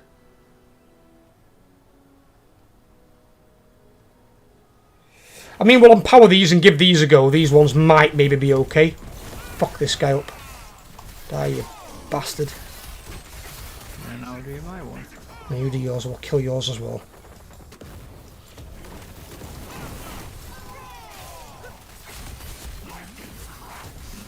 I just decided to challenge this one just to see what the other item that we give me. Oh, we give me a wand. Ooh, it's actually... Or did you get an egg thing or something? Yeah, I decided to challenge it just to see what it would give me. Ooh, if only I was using Rune Bolt. That drops a unique item, that thing. I don't see a setting like that. You don't see one? Let me, it's not, you're not looking on a short though, are you, Ethan? I don't think it works on shorts. Oh, I've got something you might want. Do da. Give me a sec, buddy. I'm not in game a second. I'm just trying to find something for Ethan. This. If I send him that.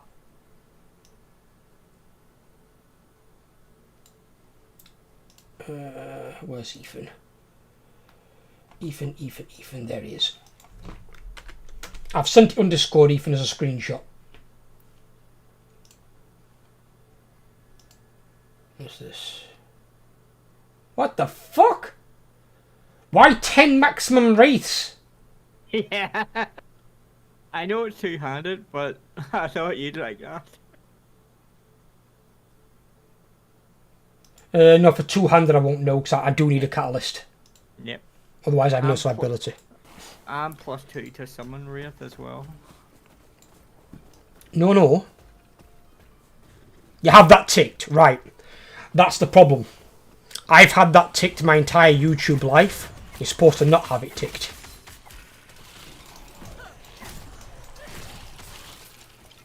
That's where I've been making the mistake. And we've reached stability. We have, yes. Why? Right. I'll explain it to you as this guy explained it to me when I spoke to him. He said, right. He said, so you've got 1,500 subscribers, speaking about my channel. He goes, let's, for argument's sake, let's say you've got 300 subscribers that are active every week on your channel. So they'll watch some content, not necessarily always your newer stuff, because you haven't got many views on them, but a lot of them watching your back catalogue, as you've said. So they're probably watching your older videos. But then you've got 1,200 subscribers who aren't watching anything. And it goes, also bear in mind, 1,000 subscribers is not a lot. It goes, so why would you enable that, and then it puts all the impressions straight to your subscribers? So all the impressions you're getting given are going to your subscribers first. If they're not watching your newer videos, all your videos are going to tank. You're not going to get many views because they're not watching them. Because they're inactive or whatever, for whatever reason, they're not watching them. So if you disable that, because it's enabled by standard, and you've got to disable it before the video goes public. Once it's public, you can't change it. But if you disable it, YouTube's algorithm then tries to find you an audience. So the algorithm then goes to work. Because it's like, right, your subscribers don't need to know.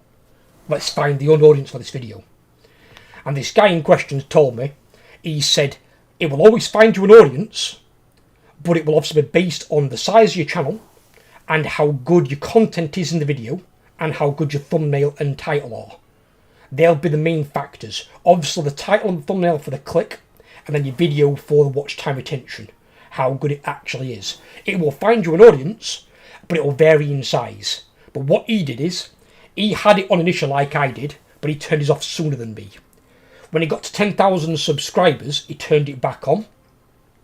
But he could still get 1,700 to like 2,500 views a video with it off. But if he turned it on, he only got like 1,500. Because most of his subscribers, again, still weren't all that engaged. So he turned it off again until he got to 50,000 and then turned it back on. And now he's kept it on the entire time. So he's waited until he's got to like a benchmark where he feels comfortable. Probably where he can pull enough money monthly where he can do it as a job. So that's what that guy's done. So what I've been doing wrong for the last 3 years of doing YouTube is having that fucking thing enabled. And he said also, let's see an even smaller channel. So let's say you've got 50 subscribers. Why are you going to push all the impressions to your 50 subscribers? Because realistically, when you have a video, your first impressions are always going to go to your subscribers first with that ticked on. So if you've got 50 subscribers, your first 50 impressions are all going to those subscribers. Now, out of those 50, if say 5 watch it, then the algorithm's going to class that as a bad video. And when it comes to promote it to other people, it's not going to promote it that much. You're not going to get that many impressions. Where if the algorithm itself tries to find you an audience, it might find a better audience, and also a bigger one. Then it has more chance to promote the video further and further. But if your subscribers aren't that engaged, it's a waste of fucking time.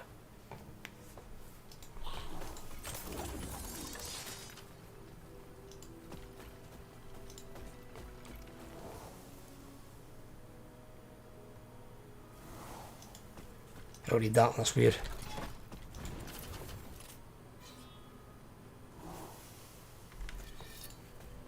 Makes sense. He did to me as well, and I'll be honest, when he told me, I was like, oh my god. I'm like, I'm a fucking retard.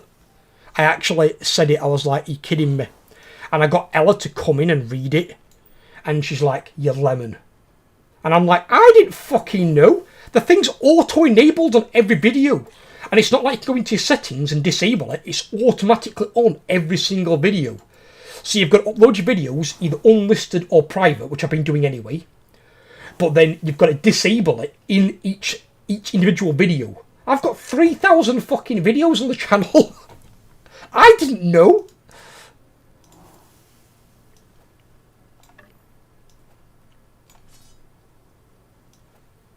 Because the guy in question goes to me as well, he goes, He goes, your thumbnails are well above average. He goes, you've got better thumbnails than most of the people out there making gaming content. He goes, so your thumbnails will start to show their worth. That'll be in no time at all. He goes, obviously it's got to find an audience to watch the video. He goes, but most of your videos have also got watchability. He goes, he watched that video the other day of mine about watch time retention. He said, you don't have videos at 80-90% watch time retention if the video itself isn't good. He goes, the videos have got to be good to generate anywhere near that. He said, he said to me, he hasn't even got a video above 80%. I've got dozens of them above 80%.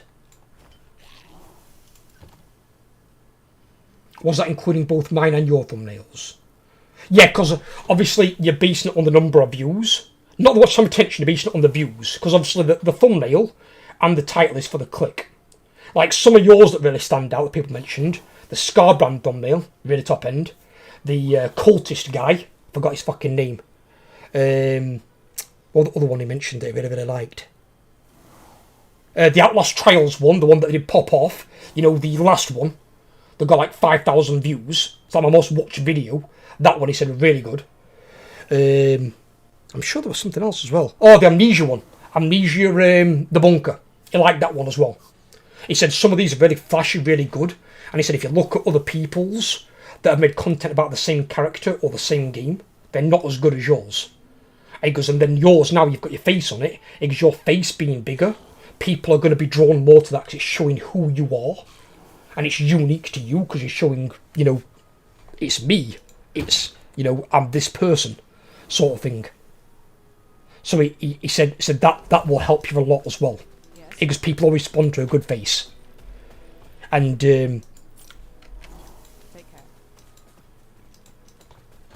So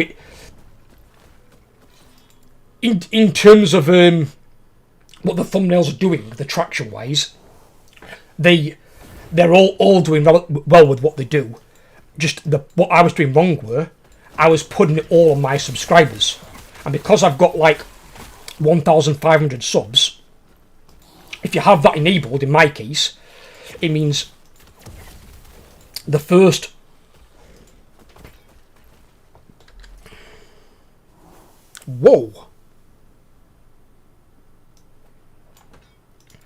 my Sentinel will like that one.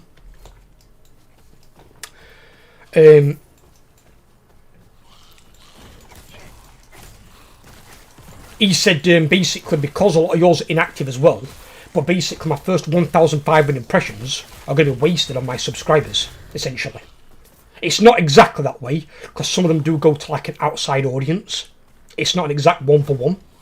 But let's say of the impressions a video gets, let's say 80% go to your subscribers, if you've got that thing clicked.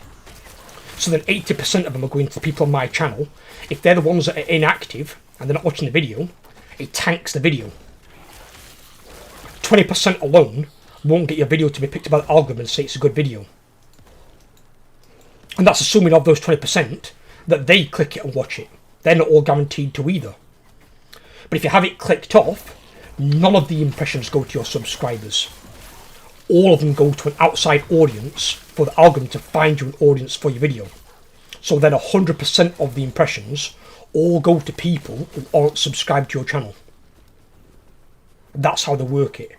Now, obviously, as he said, you've got people, say, like you, Ethan, like Kyle, like Brett. He said your active subscribers, they don't need telling you've got a video anyway, because they'll go on your channel on a day-to-day or week-to-week basis, and they'll look at your channel and look for your new videos. They'll know you'll have one. And he said, in your case as well, on your, he called it my bio, but basically means my about me.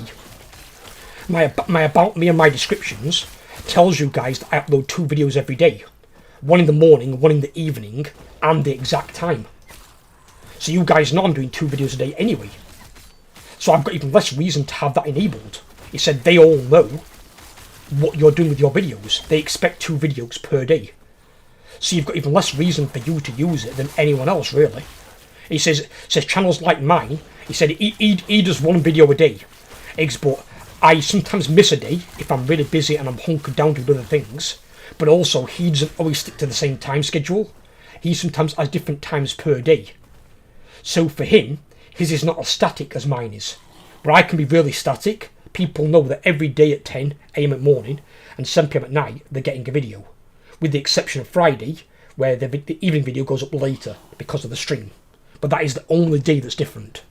All the other days have the same timescale. What the hell is that? Okay. I killed something over here. Yeah, that's us complete. Stability is maxed. Have you killed a boss at all somewhere? No, you just did. Oh, is that it? Do you want me to wait here so you know what it is? I'll wait here. Because it might have some loot for you that I can't see. I don't want you to miss out on a legendary or something like that, or a unique. That can't have been a boss, that was too weak. Oh, there were 3 of them. I killed 2 of them. Oh, right, I need to know where yours are then as well. Right, Just that's look where on this the one map. died. If you can see, you'll see a star if it dropped anything. If it for drops a you. unique, yeah, but it might drop purples. I don't think they show up as a star, do they?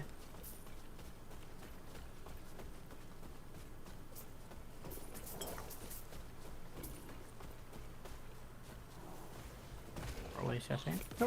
Or you might have already killed them already yourself, to be honest. Don't. I might have killed one. I'm not sure. If there were 3, I only killed one of them. That was a purple here. Yeah, purples don't show up on the map as a star, just FYI. And obviously purples I do want, because they can be a vast improvement over my current gear. Yeah.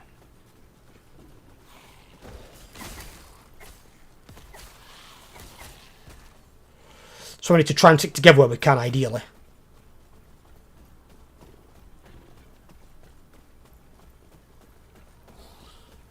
So where would this last one have been killed?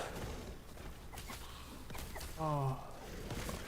That's a primalist item. That's a primalist item. Oh, crap. Oh, the same set.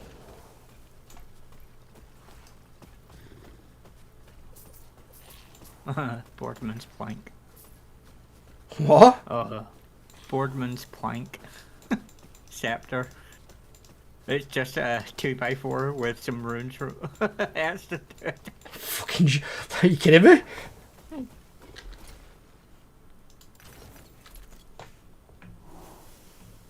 Shit stats, but it literally. What we got here?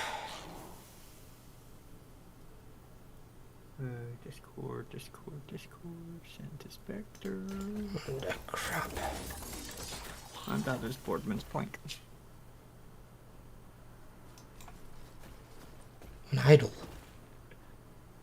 Ugh. Profane Veil again, I'm not a warlock.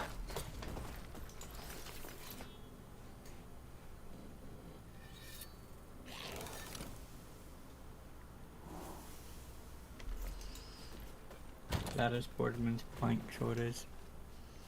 I'll have a look at it in a bit. Let me put these things in forging. We're running out of space again here, fuck me.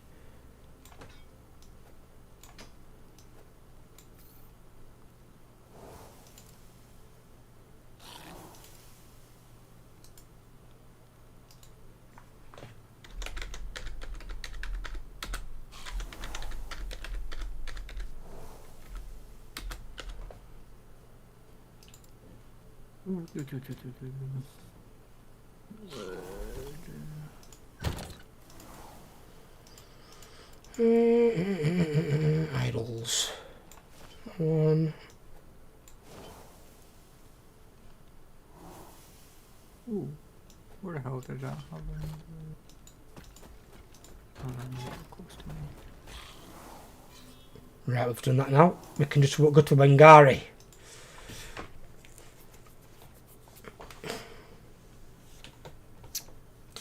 But yes, you live and you learn, I suppose. I mean, it makes obviously an absolute fuckload of sense.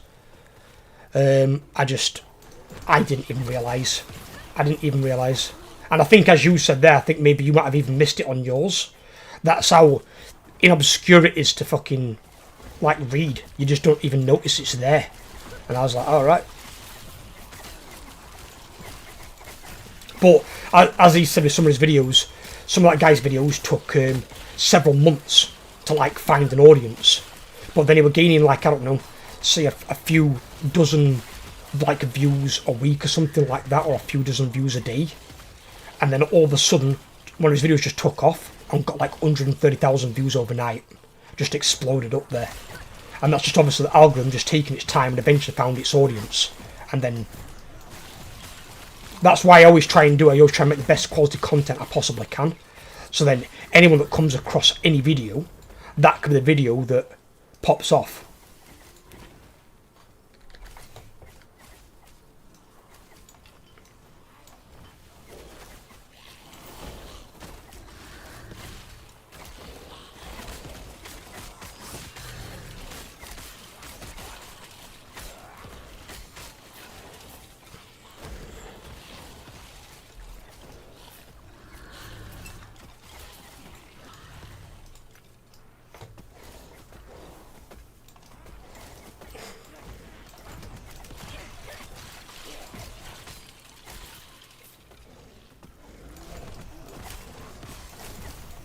Fucking Grim Reaper here.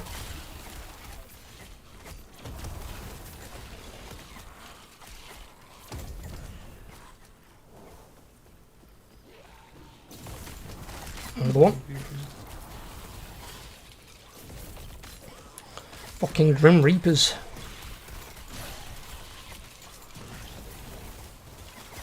Fire tornado. That does look cool. What's that? And that's that fire tornado. It's not, it just Flame Nado. Flame Nado, sit with me. Flame Nado. Oh, there's another flame nado. Flame Nados, that's it. I like Flame Nados. I don't actually cast them myself. No, they're like my smites on my Sentinel. I don't cast them, they basically proc for free, but they proc at 100% chance from some of my abilities. Oh, it doesn't matter which ability that does it. It's just whenever anything takes a hit damage from me. But I'm guessing yours is percent chance, where mine always procs. I've got mine at 100%. Who the fuck is this guy? Oh, you talked to him. Joyan the Blood Pact. Yep. Okay. Oh, that conquers the Echo? By speaking to that dude? Yep. Alright. Oh, I've not done this one before, that's weird. That's something new. That's because this is on a different timeline. Each timeline has their own one. Yeah, but the timeline before had the same Wengari camp as the one that we did previously. The exact same one. That's because the one we did previously was my one, which is why it was duplicated. Because the last time we did them, we were doing my ones because I invited you to my party. Because you're the dumbass. Ooh.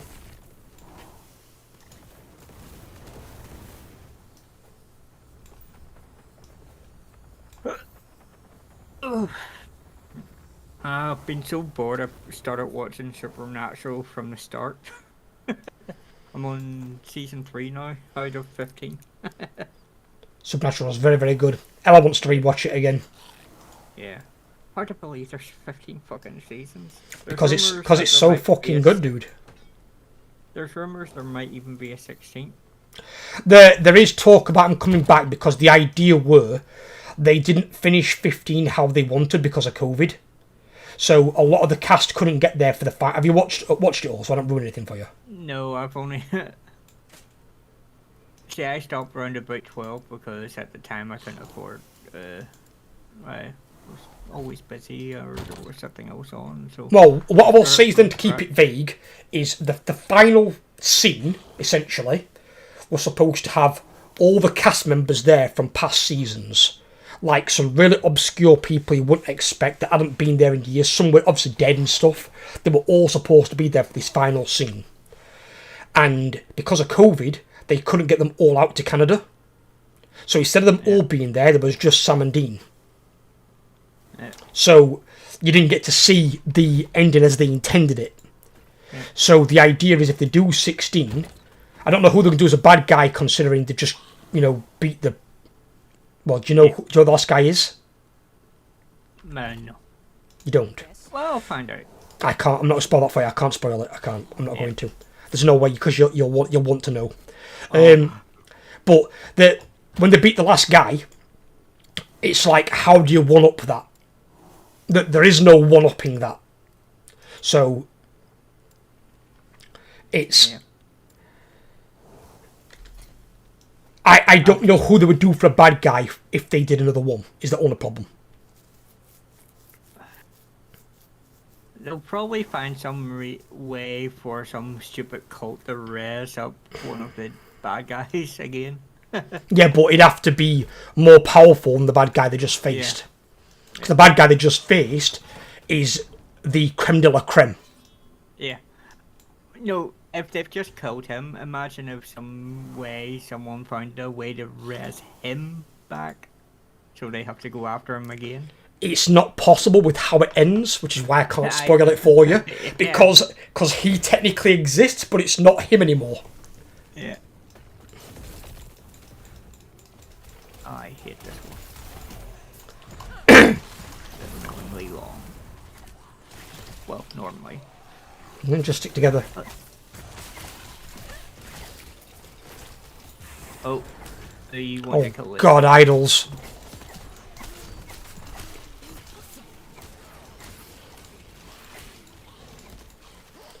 A million idols. Yeah, I see what you mean. What? I just take them all and look at them at the end. Oh no, I only have to lift a few of them based on their color. I've got a loot filter active. Why can't I click this one? Yeah, some of them fall in weird position. Ooh. Ooh. Yeah, I know one of your characters that looks this shield. A shield? My characters don't use shields. Your color guy? My other guy uses a two-hander. I'm thinking about making another sentinel with a shield build. If you've got a good shield, potentially. 82 damage reflected to reflected back at attackers. 8% increased flat damage reflected to attackers per achievement. Increased armor, poison and lightning resistance. Just a look. I've already got some unique ones so for him. Come this way, Overlord. Stick together. Let's try and stick together so we don't move up. Don't lose the it. thing that you passed. What thing that passed? It's one of the things that you have to kill. I haven't gone that way, that's why you've gone the other direction.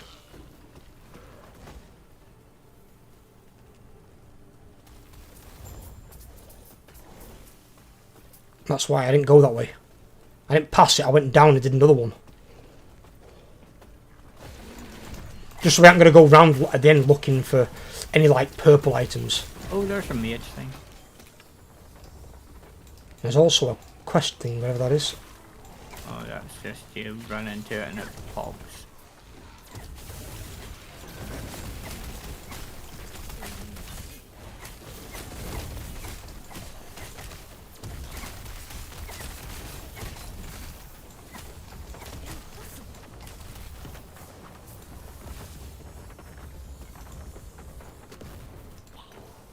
Ooh, what did I get there?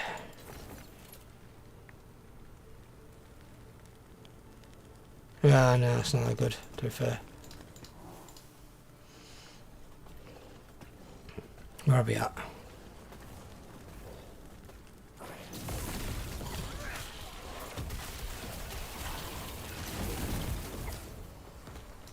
What you need is like some sort of macros. Every time you cast a spell, your character can do like an in-game voiceover. By fire be purged!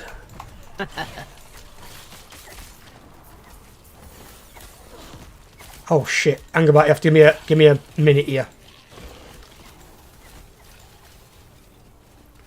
I just got all my minions level up. I think that's the last level as well, isn't it? Yeah, they're all capped. They're now capped out. Well, yes and no. No, they're mana capped. I'm at level 20. Oh, no, that's not capped. You can get pieces of gear that increase that. Yeah, but only through gear. You can't level up any further beyond that. No. That's what I mean.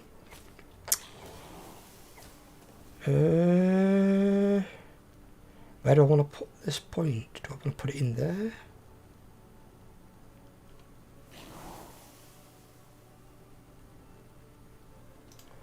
Just put it in that one. Keep more attack speed and stuff. Skeletons, what have we got with you?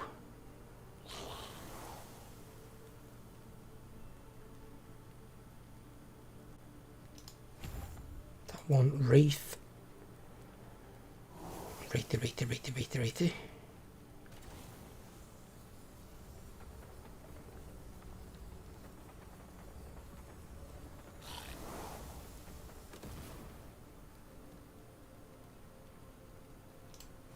Holy shit, there's half 3 already. Are you going? You're working or something? You're going out? No. I kind of wanted to work the thing tonight, but they said there were phones. Saying that, last night, so our company also subcontracts because we cover so many things. Sometimes we need extra staff. And the ones that they had subcontracted for last night, none of them fucking showed up. So we were short about 8 security staff. Why did they not show up? Because if they don't show up, I'm not mistaken, don't they then not get recommended in the future? Yep, pretty much. So did they have a reason? Because 8's an awful lot, unless they're all coming from like the same house or something. No idea. That's a lot of people to be missing. But thankfully it was I think it was because they were probably worried it was going to piss down or something. What, they didn't go to work because of rain? Possibly. The only time I didn't go to work because of rain is because literally the roads were flooded and the buses weren't moving. They weren't like sending buses out. The river had literally spilled out onto the road. I needed a boat to get to work. That's why even this one time I can actually say my managers actually had common sense, which is fucking rare for me, is when my manager said, yeah, don't come into work today. Because manager said, yeah, you've got to get into work anyway. I'd be like, how? I'm like, have you got a boat or a set of fucking wings or an helicopter? Because I'm like, I'm not fucking walking through fucking waist-high water, mate. You can fuck off. You don't pay me that fucking much.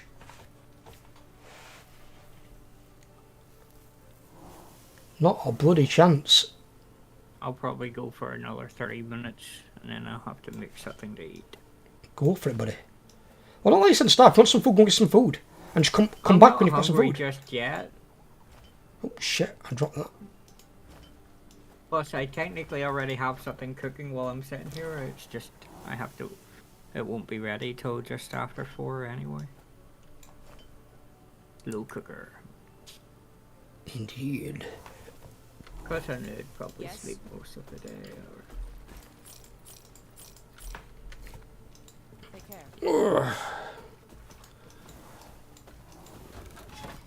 care. Oh. What the hell is that? The layer of foam oscus.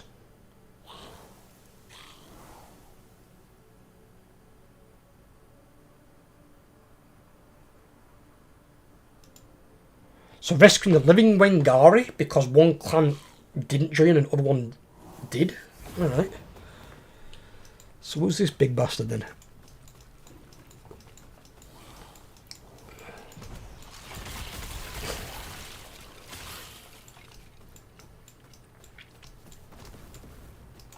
Oh, it's a big wraith. Alright.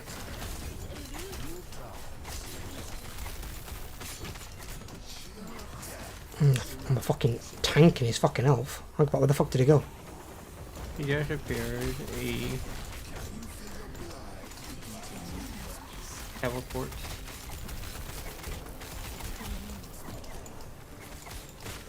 You better bet teleport faster, my man. He's gonna beat piss out of him.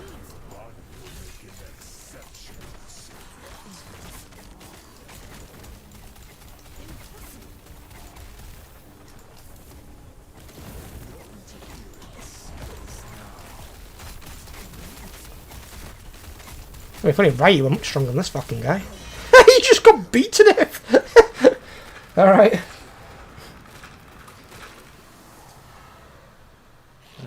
200, 100 sword. Oh shit. Yeah, I'll just take that one because I ain't got one at the moment. They're all specific one-handers. Is that the whole point of that?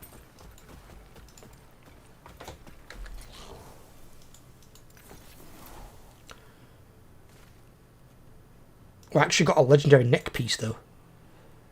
I got a unique amulet, but it's shit. Ooh. Increase necrotic damage, increase freeze rate.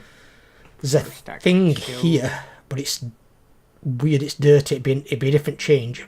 I'd lose 160% health on my minions, but this is a legendary neck piece. I would gain 234% minion freeze rate per stack of chill, 108% increased minion cold damage. Necrotic damage as well, I get chance to chill on hit, 68% freeze rate per stack of chill, and 8% increased cast speed. What did you say about legendary potential? What does that do? Frozen Eyes or Formoscus? Oh, so it's the same one I got. So basically, if you get another unique amulet that doesn't have legendary potential or Weaver's Will, you can combine them to turn that amulet into a legendary amulet. So if I get two of this same thing but it hasn't got legendary potential? Well, no, it doesn't have to be the same thing. It has to be a unique amulet. It can be any unique amulet. Oh. Oh. You didn't tell me that, you dirty dog. Hang about. Hang a fucking about here. That's me back to thingy a minute, because if that's the case, if it can be any unique, I might have some uniques. And I think I've already got a unique armor. Can I combine two unique armors? Essentially. Yeah. Right, so I need to know how this works. There are other prerequisites based on... So, if it becomes a legendary though, which stats do I keep? It's all randomized at the end.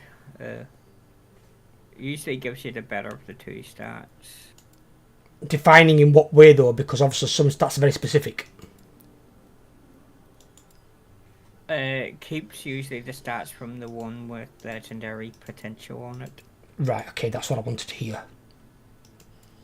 That's what I wanted to hear, Mr. Overlord. But the number of times you'd have to do the dungeon just to be able to use some of this gear. The dungeon? Why? Why have I got to do a dungeon? You say dungeon? What dungeon? Temporal Sanctum. Why have you got to go in Temporal Sanctum, sorry? So at the end of the Temporal Sanctum, there is a special crafting workbench. Right. That you stick the two items into. That's why I said there are more prerequisites. But depending on which level of the dungeon you do, there's 4 tiers of dungeon. Each requires a specific minimum item level of items that you have to put in. So, level of item. So, like, I've got a unique ring with legendary potential. Yep. But then there's another unique ring which I'd sold, which I can buy back, which is a unique ring, but with no legendary potential. So I can, in theory, combine those two together. Yeah.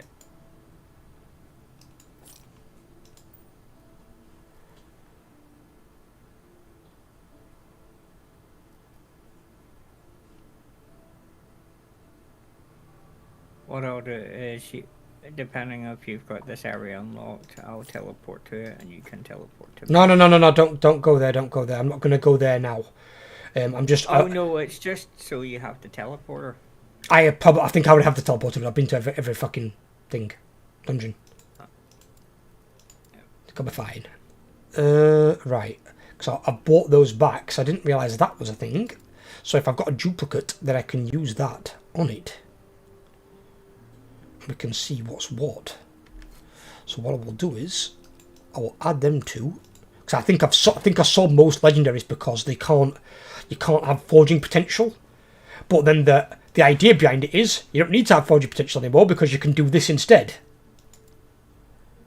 Marvellous. So I can combine 2 uniques as long as one has legendary potential and one doesn't. So it's kind of like the fucking teardrop with a fucking mermaid in Pirates of the Caribbean on Stranger Tides. One with the tear and one without. Essentially. Yes, I think no. I'm going to go and get food now. Okay, go for it. Go for it, brother. Party. What the hell? Well, What the shit? Oh my god, Hellbroker. He has some of the worst off-color taste jokes you'll ever see in your life. Fucking horrible.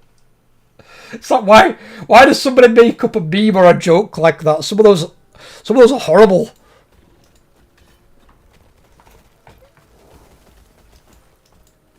no, where am I looking? You don't. It's not. It's a DM. He couldn't link that on Discord because I'd probably have to ban him. That's how bad some of them are. But it's because he's sending them to me and we're just keeping it between us, sort of thing. And it's in low key. They're not good. Some can be funny, but a lot of them aren't. Some are like, Jesus Christ. It's like if somebody said that publicly, they'd get fucking crucified.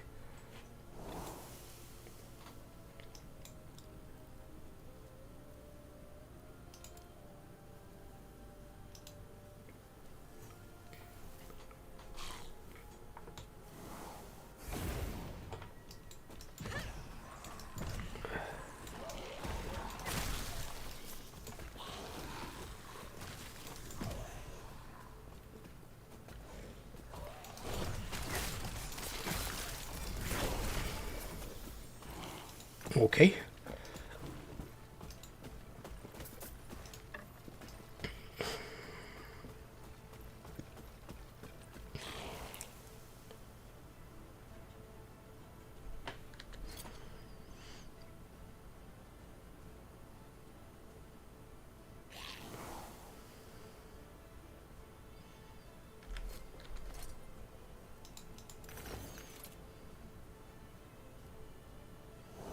Look at this one.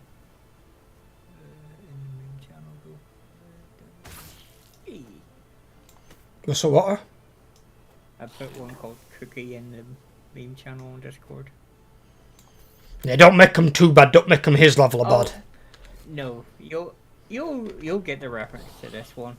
More than likely would do. I'm not looking at it right now, but I will have a look at it.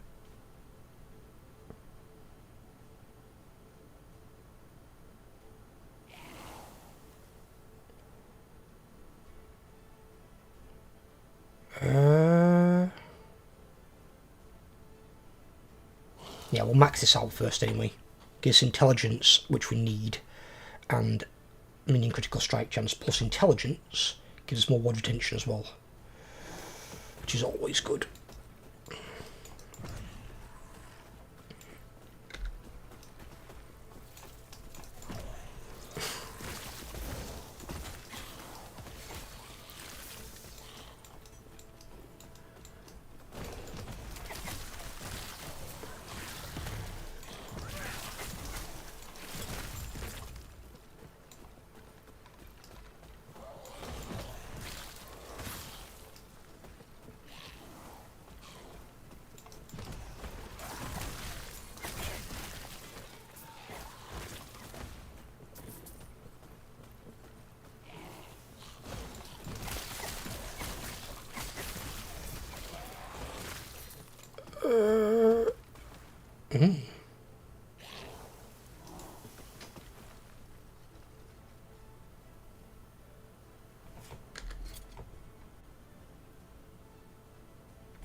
Oh, still replacing those. No, they're miles better.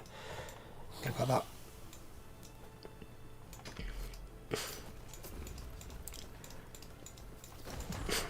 He's big.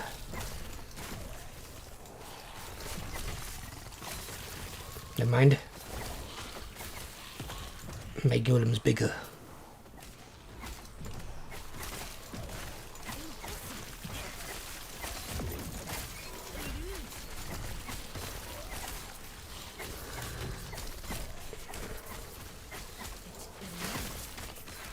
You know your minions are fucking strong when even your skeletons don't die.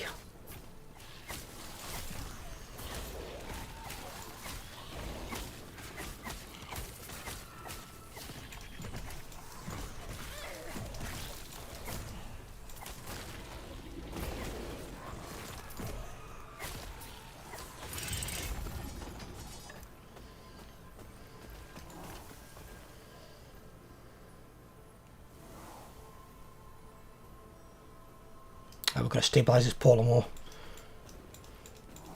Way more. Not even halfway stabilised.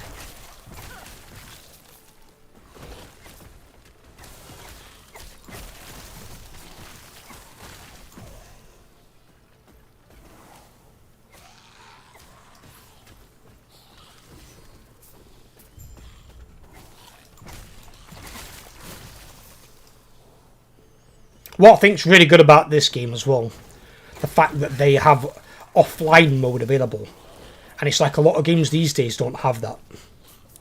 So like, even if they like shut the servers down for the game, you can still play it because you can play it offline.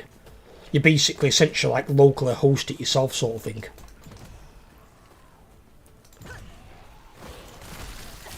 I know that's what's going on for this. Is it the Saving Games Initiative or something at the moment? We're basically trying to make it illegal for people to shut down servers of older games. Now obviously there's a cost to running a server. I don't imagine it'd be a massive cost, but there'll be a cost.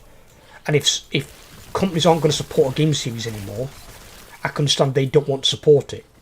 But then they should allow the players to either finance it and support it themselves, or a government should be able to, and should treat it like a piece of art in a museum. Because governments obviously pay for a museum, they pay for the building, the staffing, you know, the treatment of the art itself. So all they'd be doing is treating these servers in like some big server-based building as a piece of art. They're housing old computer games on them, and they're just paying for the maintaining and upkeep of the servers. They might even have a game wing of museum with the old servers. Can even put some like, I don't know, rudimentary like consoles into the walls where you can then play the games on the servers. That'd be pretty funny. I bet it brings some more people into museums as well.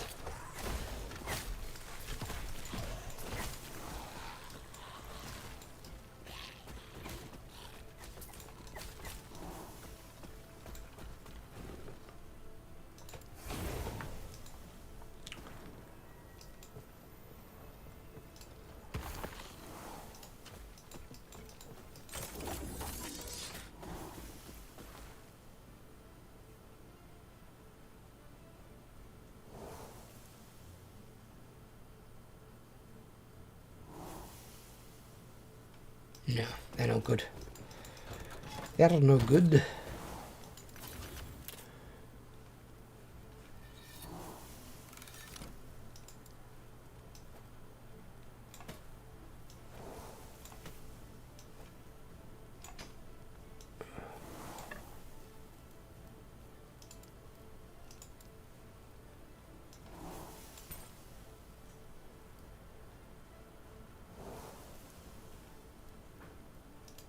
Necromancer.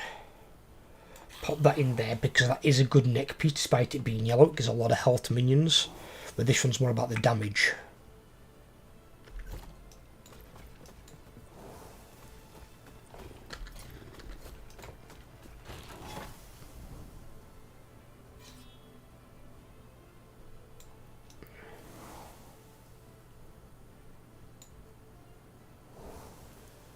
Got relics there. Did we get a...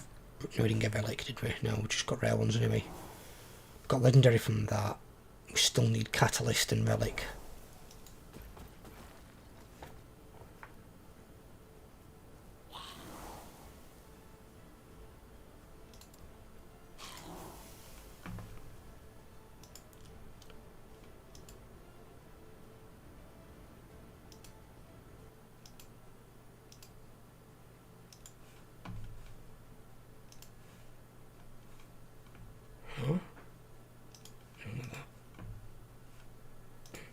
There we go.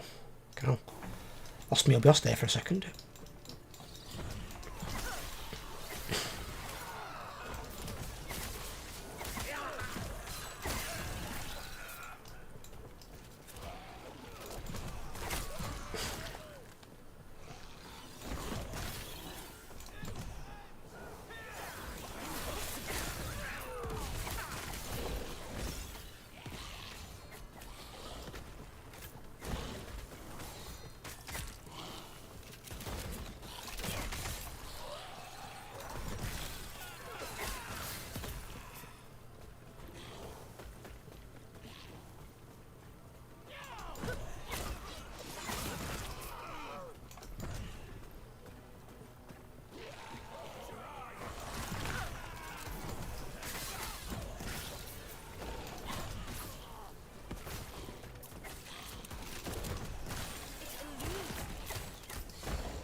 Ah! Mana. All the time. Oh shit.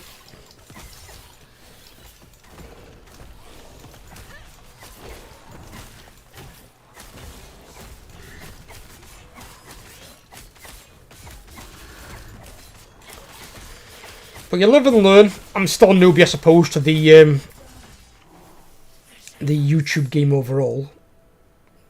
I mean, 3 years is not a short amount of time, but it's not long.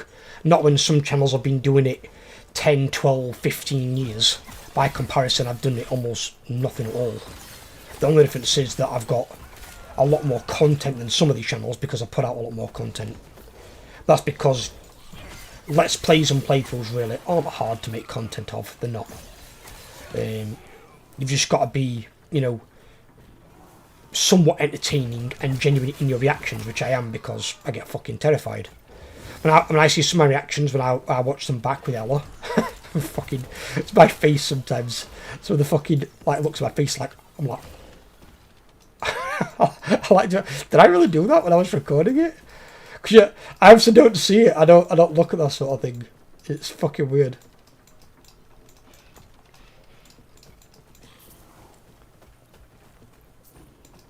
But I enjoy it all the same, and either way, money-wise, I've probably got a good year and a half, a good 18 months. Towards end of next year, maybe early 2026, I might have to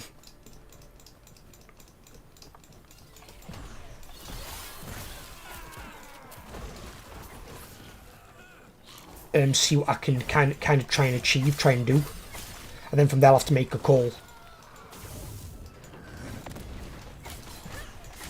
I've got a rough idea of what I want and what I need, and if I can make the first amount of money, then I ain't got to get like a part-time job, because I don't plan on going back into full-time work anyway. It'd only be like part-time work.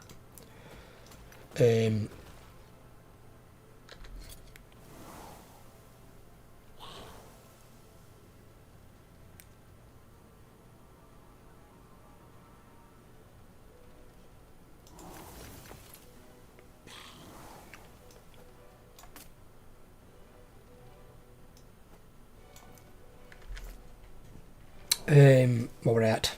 Fucking hell. Yeah, I don't intend to go back into full-time work. It'll ever be part-time, so I can still then do content creation like 4 or 5 days a week. Because I'd probably only work 3 days a week, and probably do like 6 hours,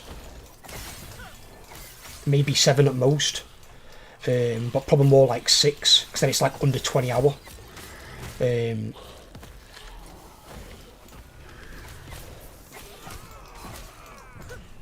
I'd have to see where I can take it in that time. But if I can get the premium amount that I want, then obviously I can just do this full time regardless. But if I get the first tier, I can avoid having to go back into part-time work then. Because then I can just do this as it would pay the same amount roughly as a part-time job, or that I would need for a part-time job. But we'll see. A year and a half's a long time. A lot can happen in a few months, and never mind, like, 18 of them.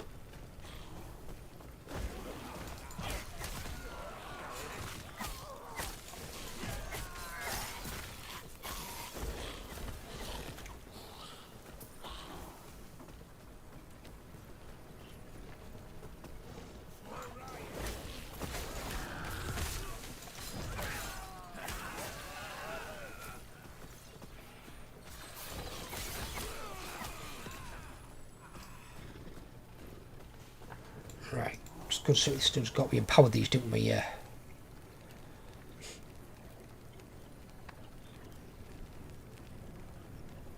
Okay. Let's empower again.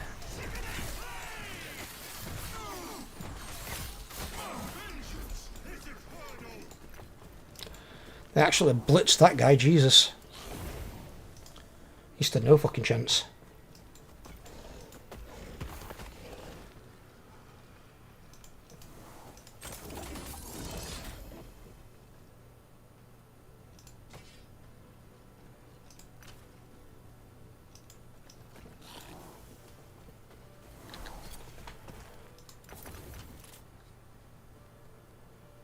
That's a low level one. Level 15?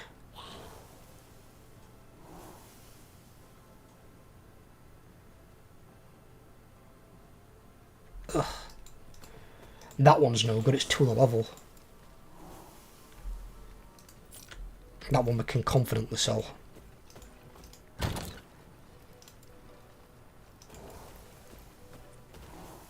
That one's level 8, I suppose. But then again, if it's supposed to get some stats from the one that I merge it with, maybe we could do something. But it's risky. But then again, that one has lead potential on the low one.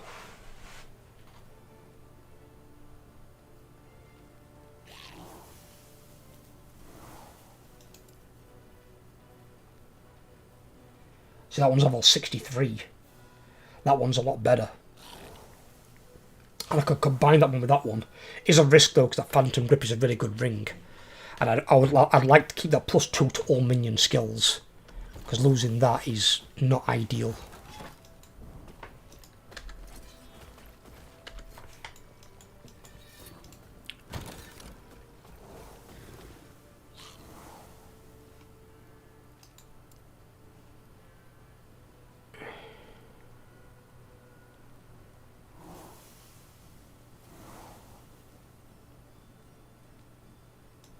No. In fact, no, we can just sell that one.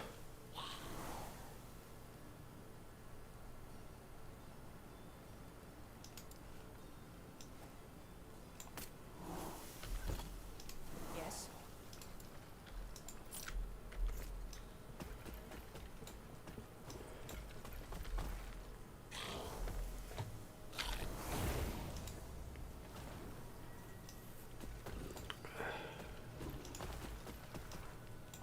Huh?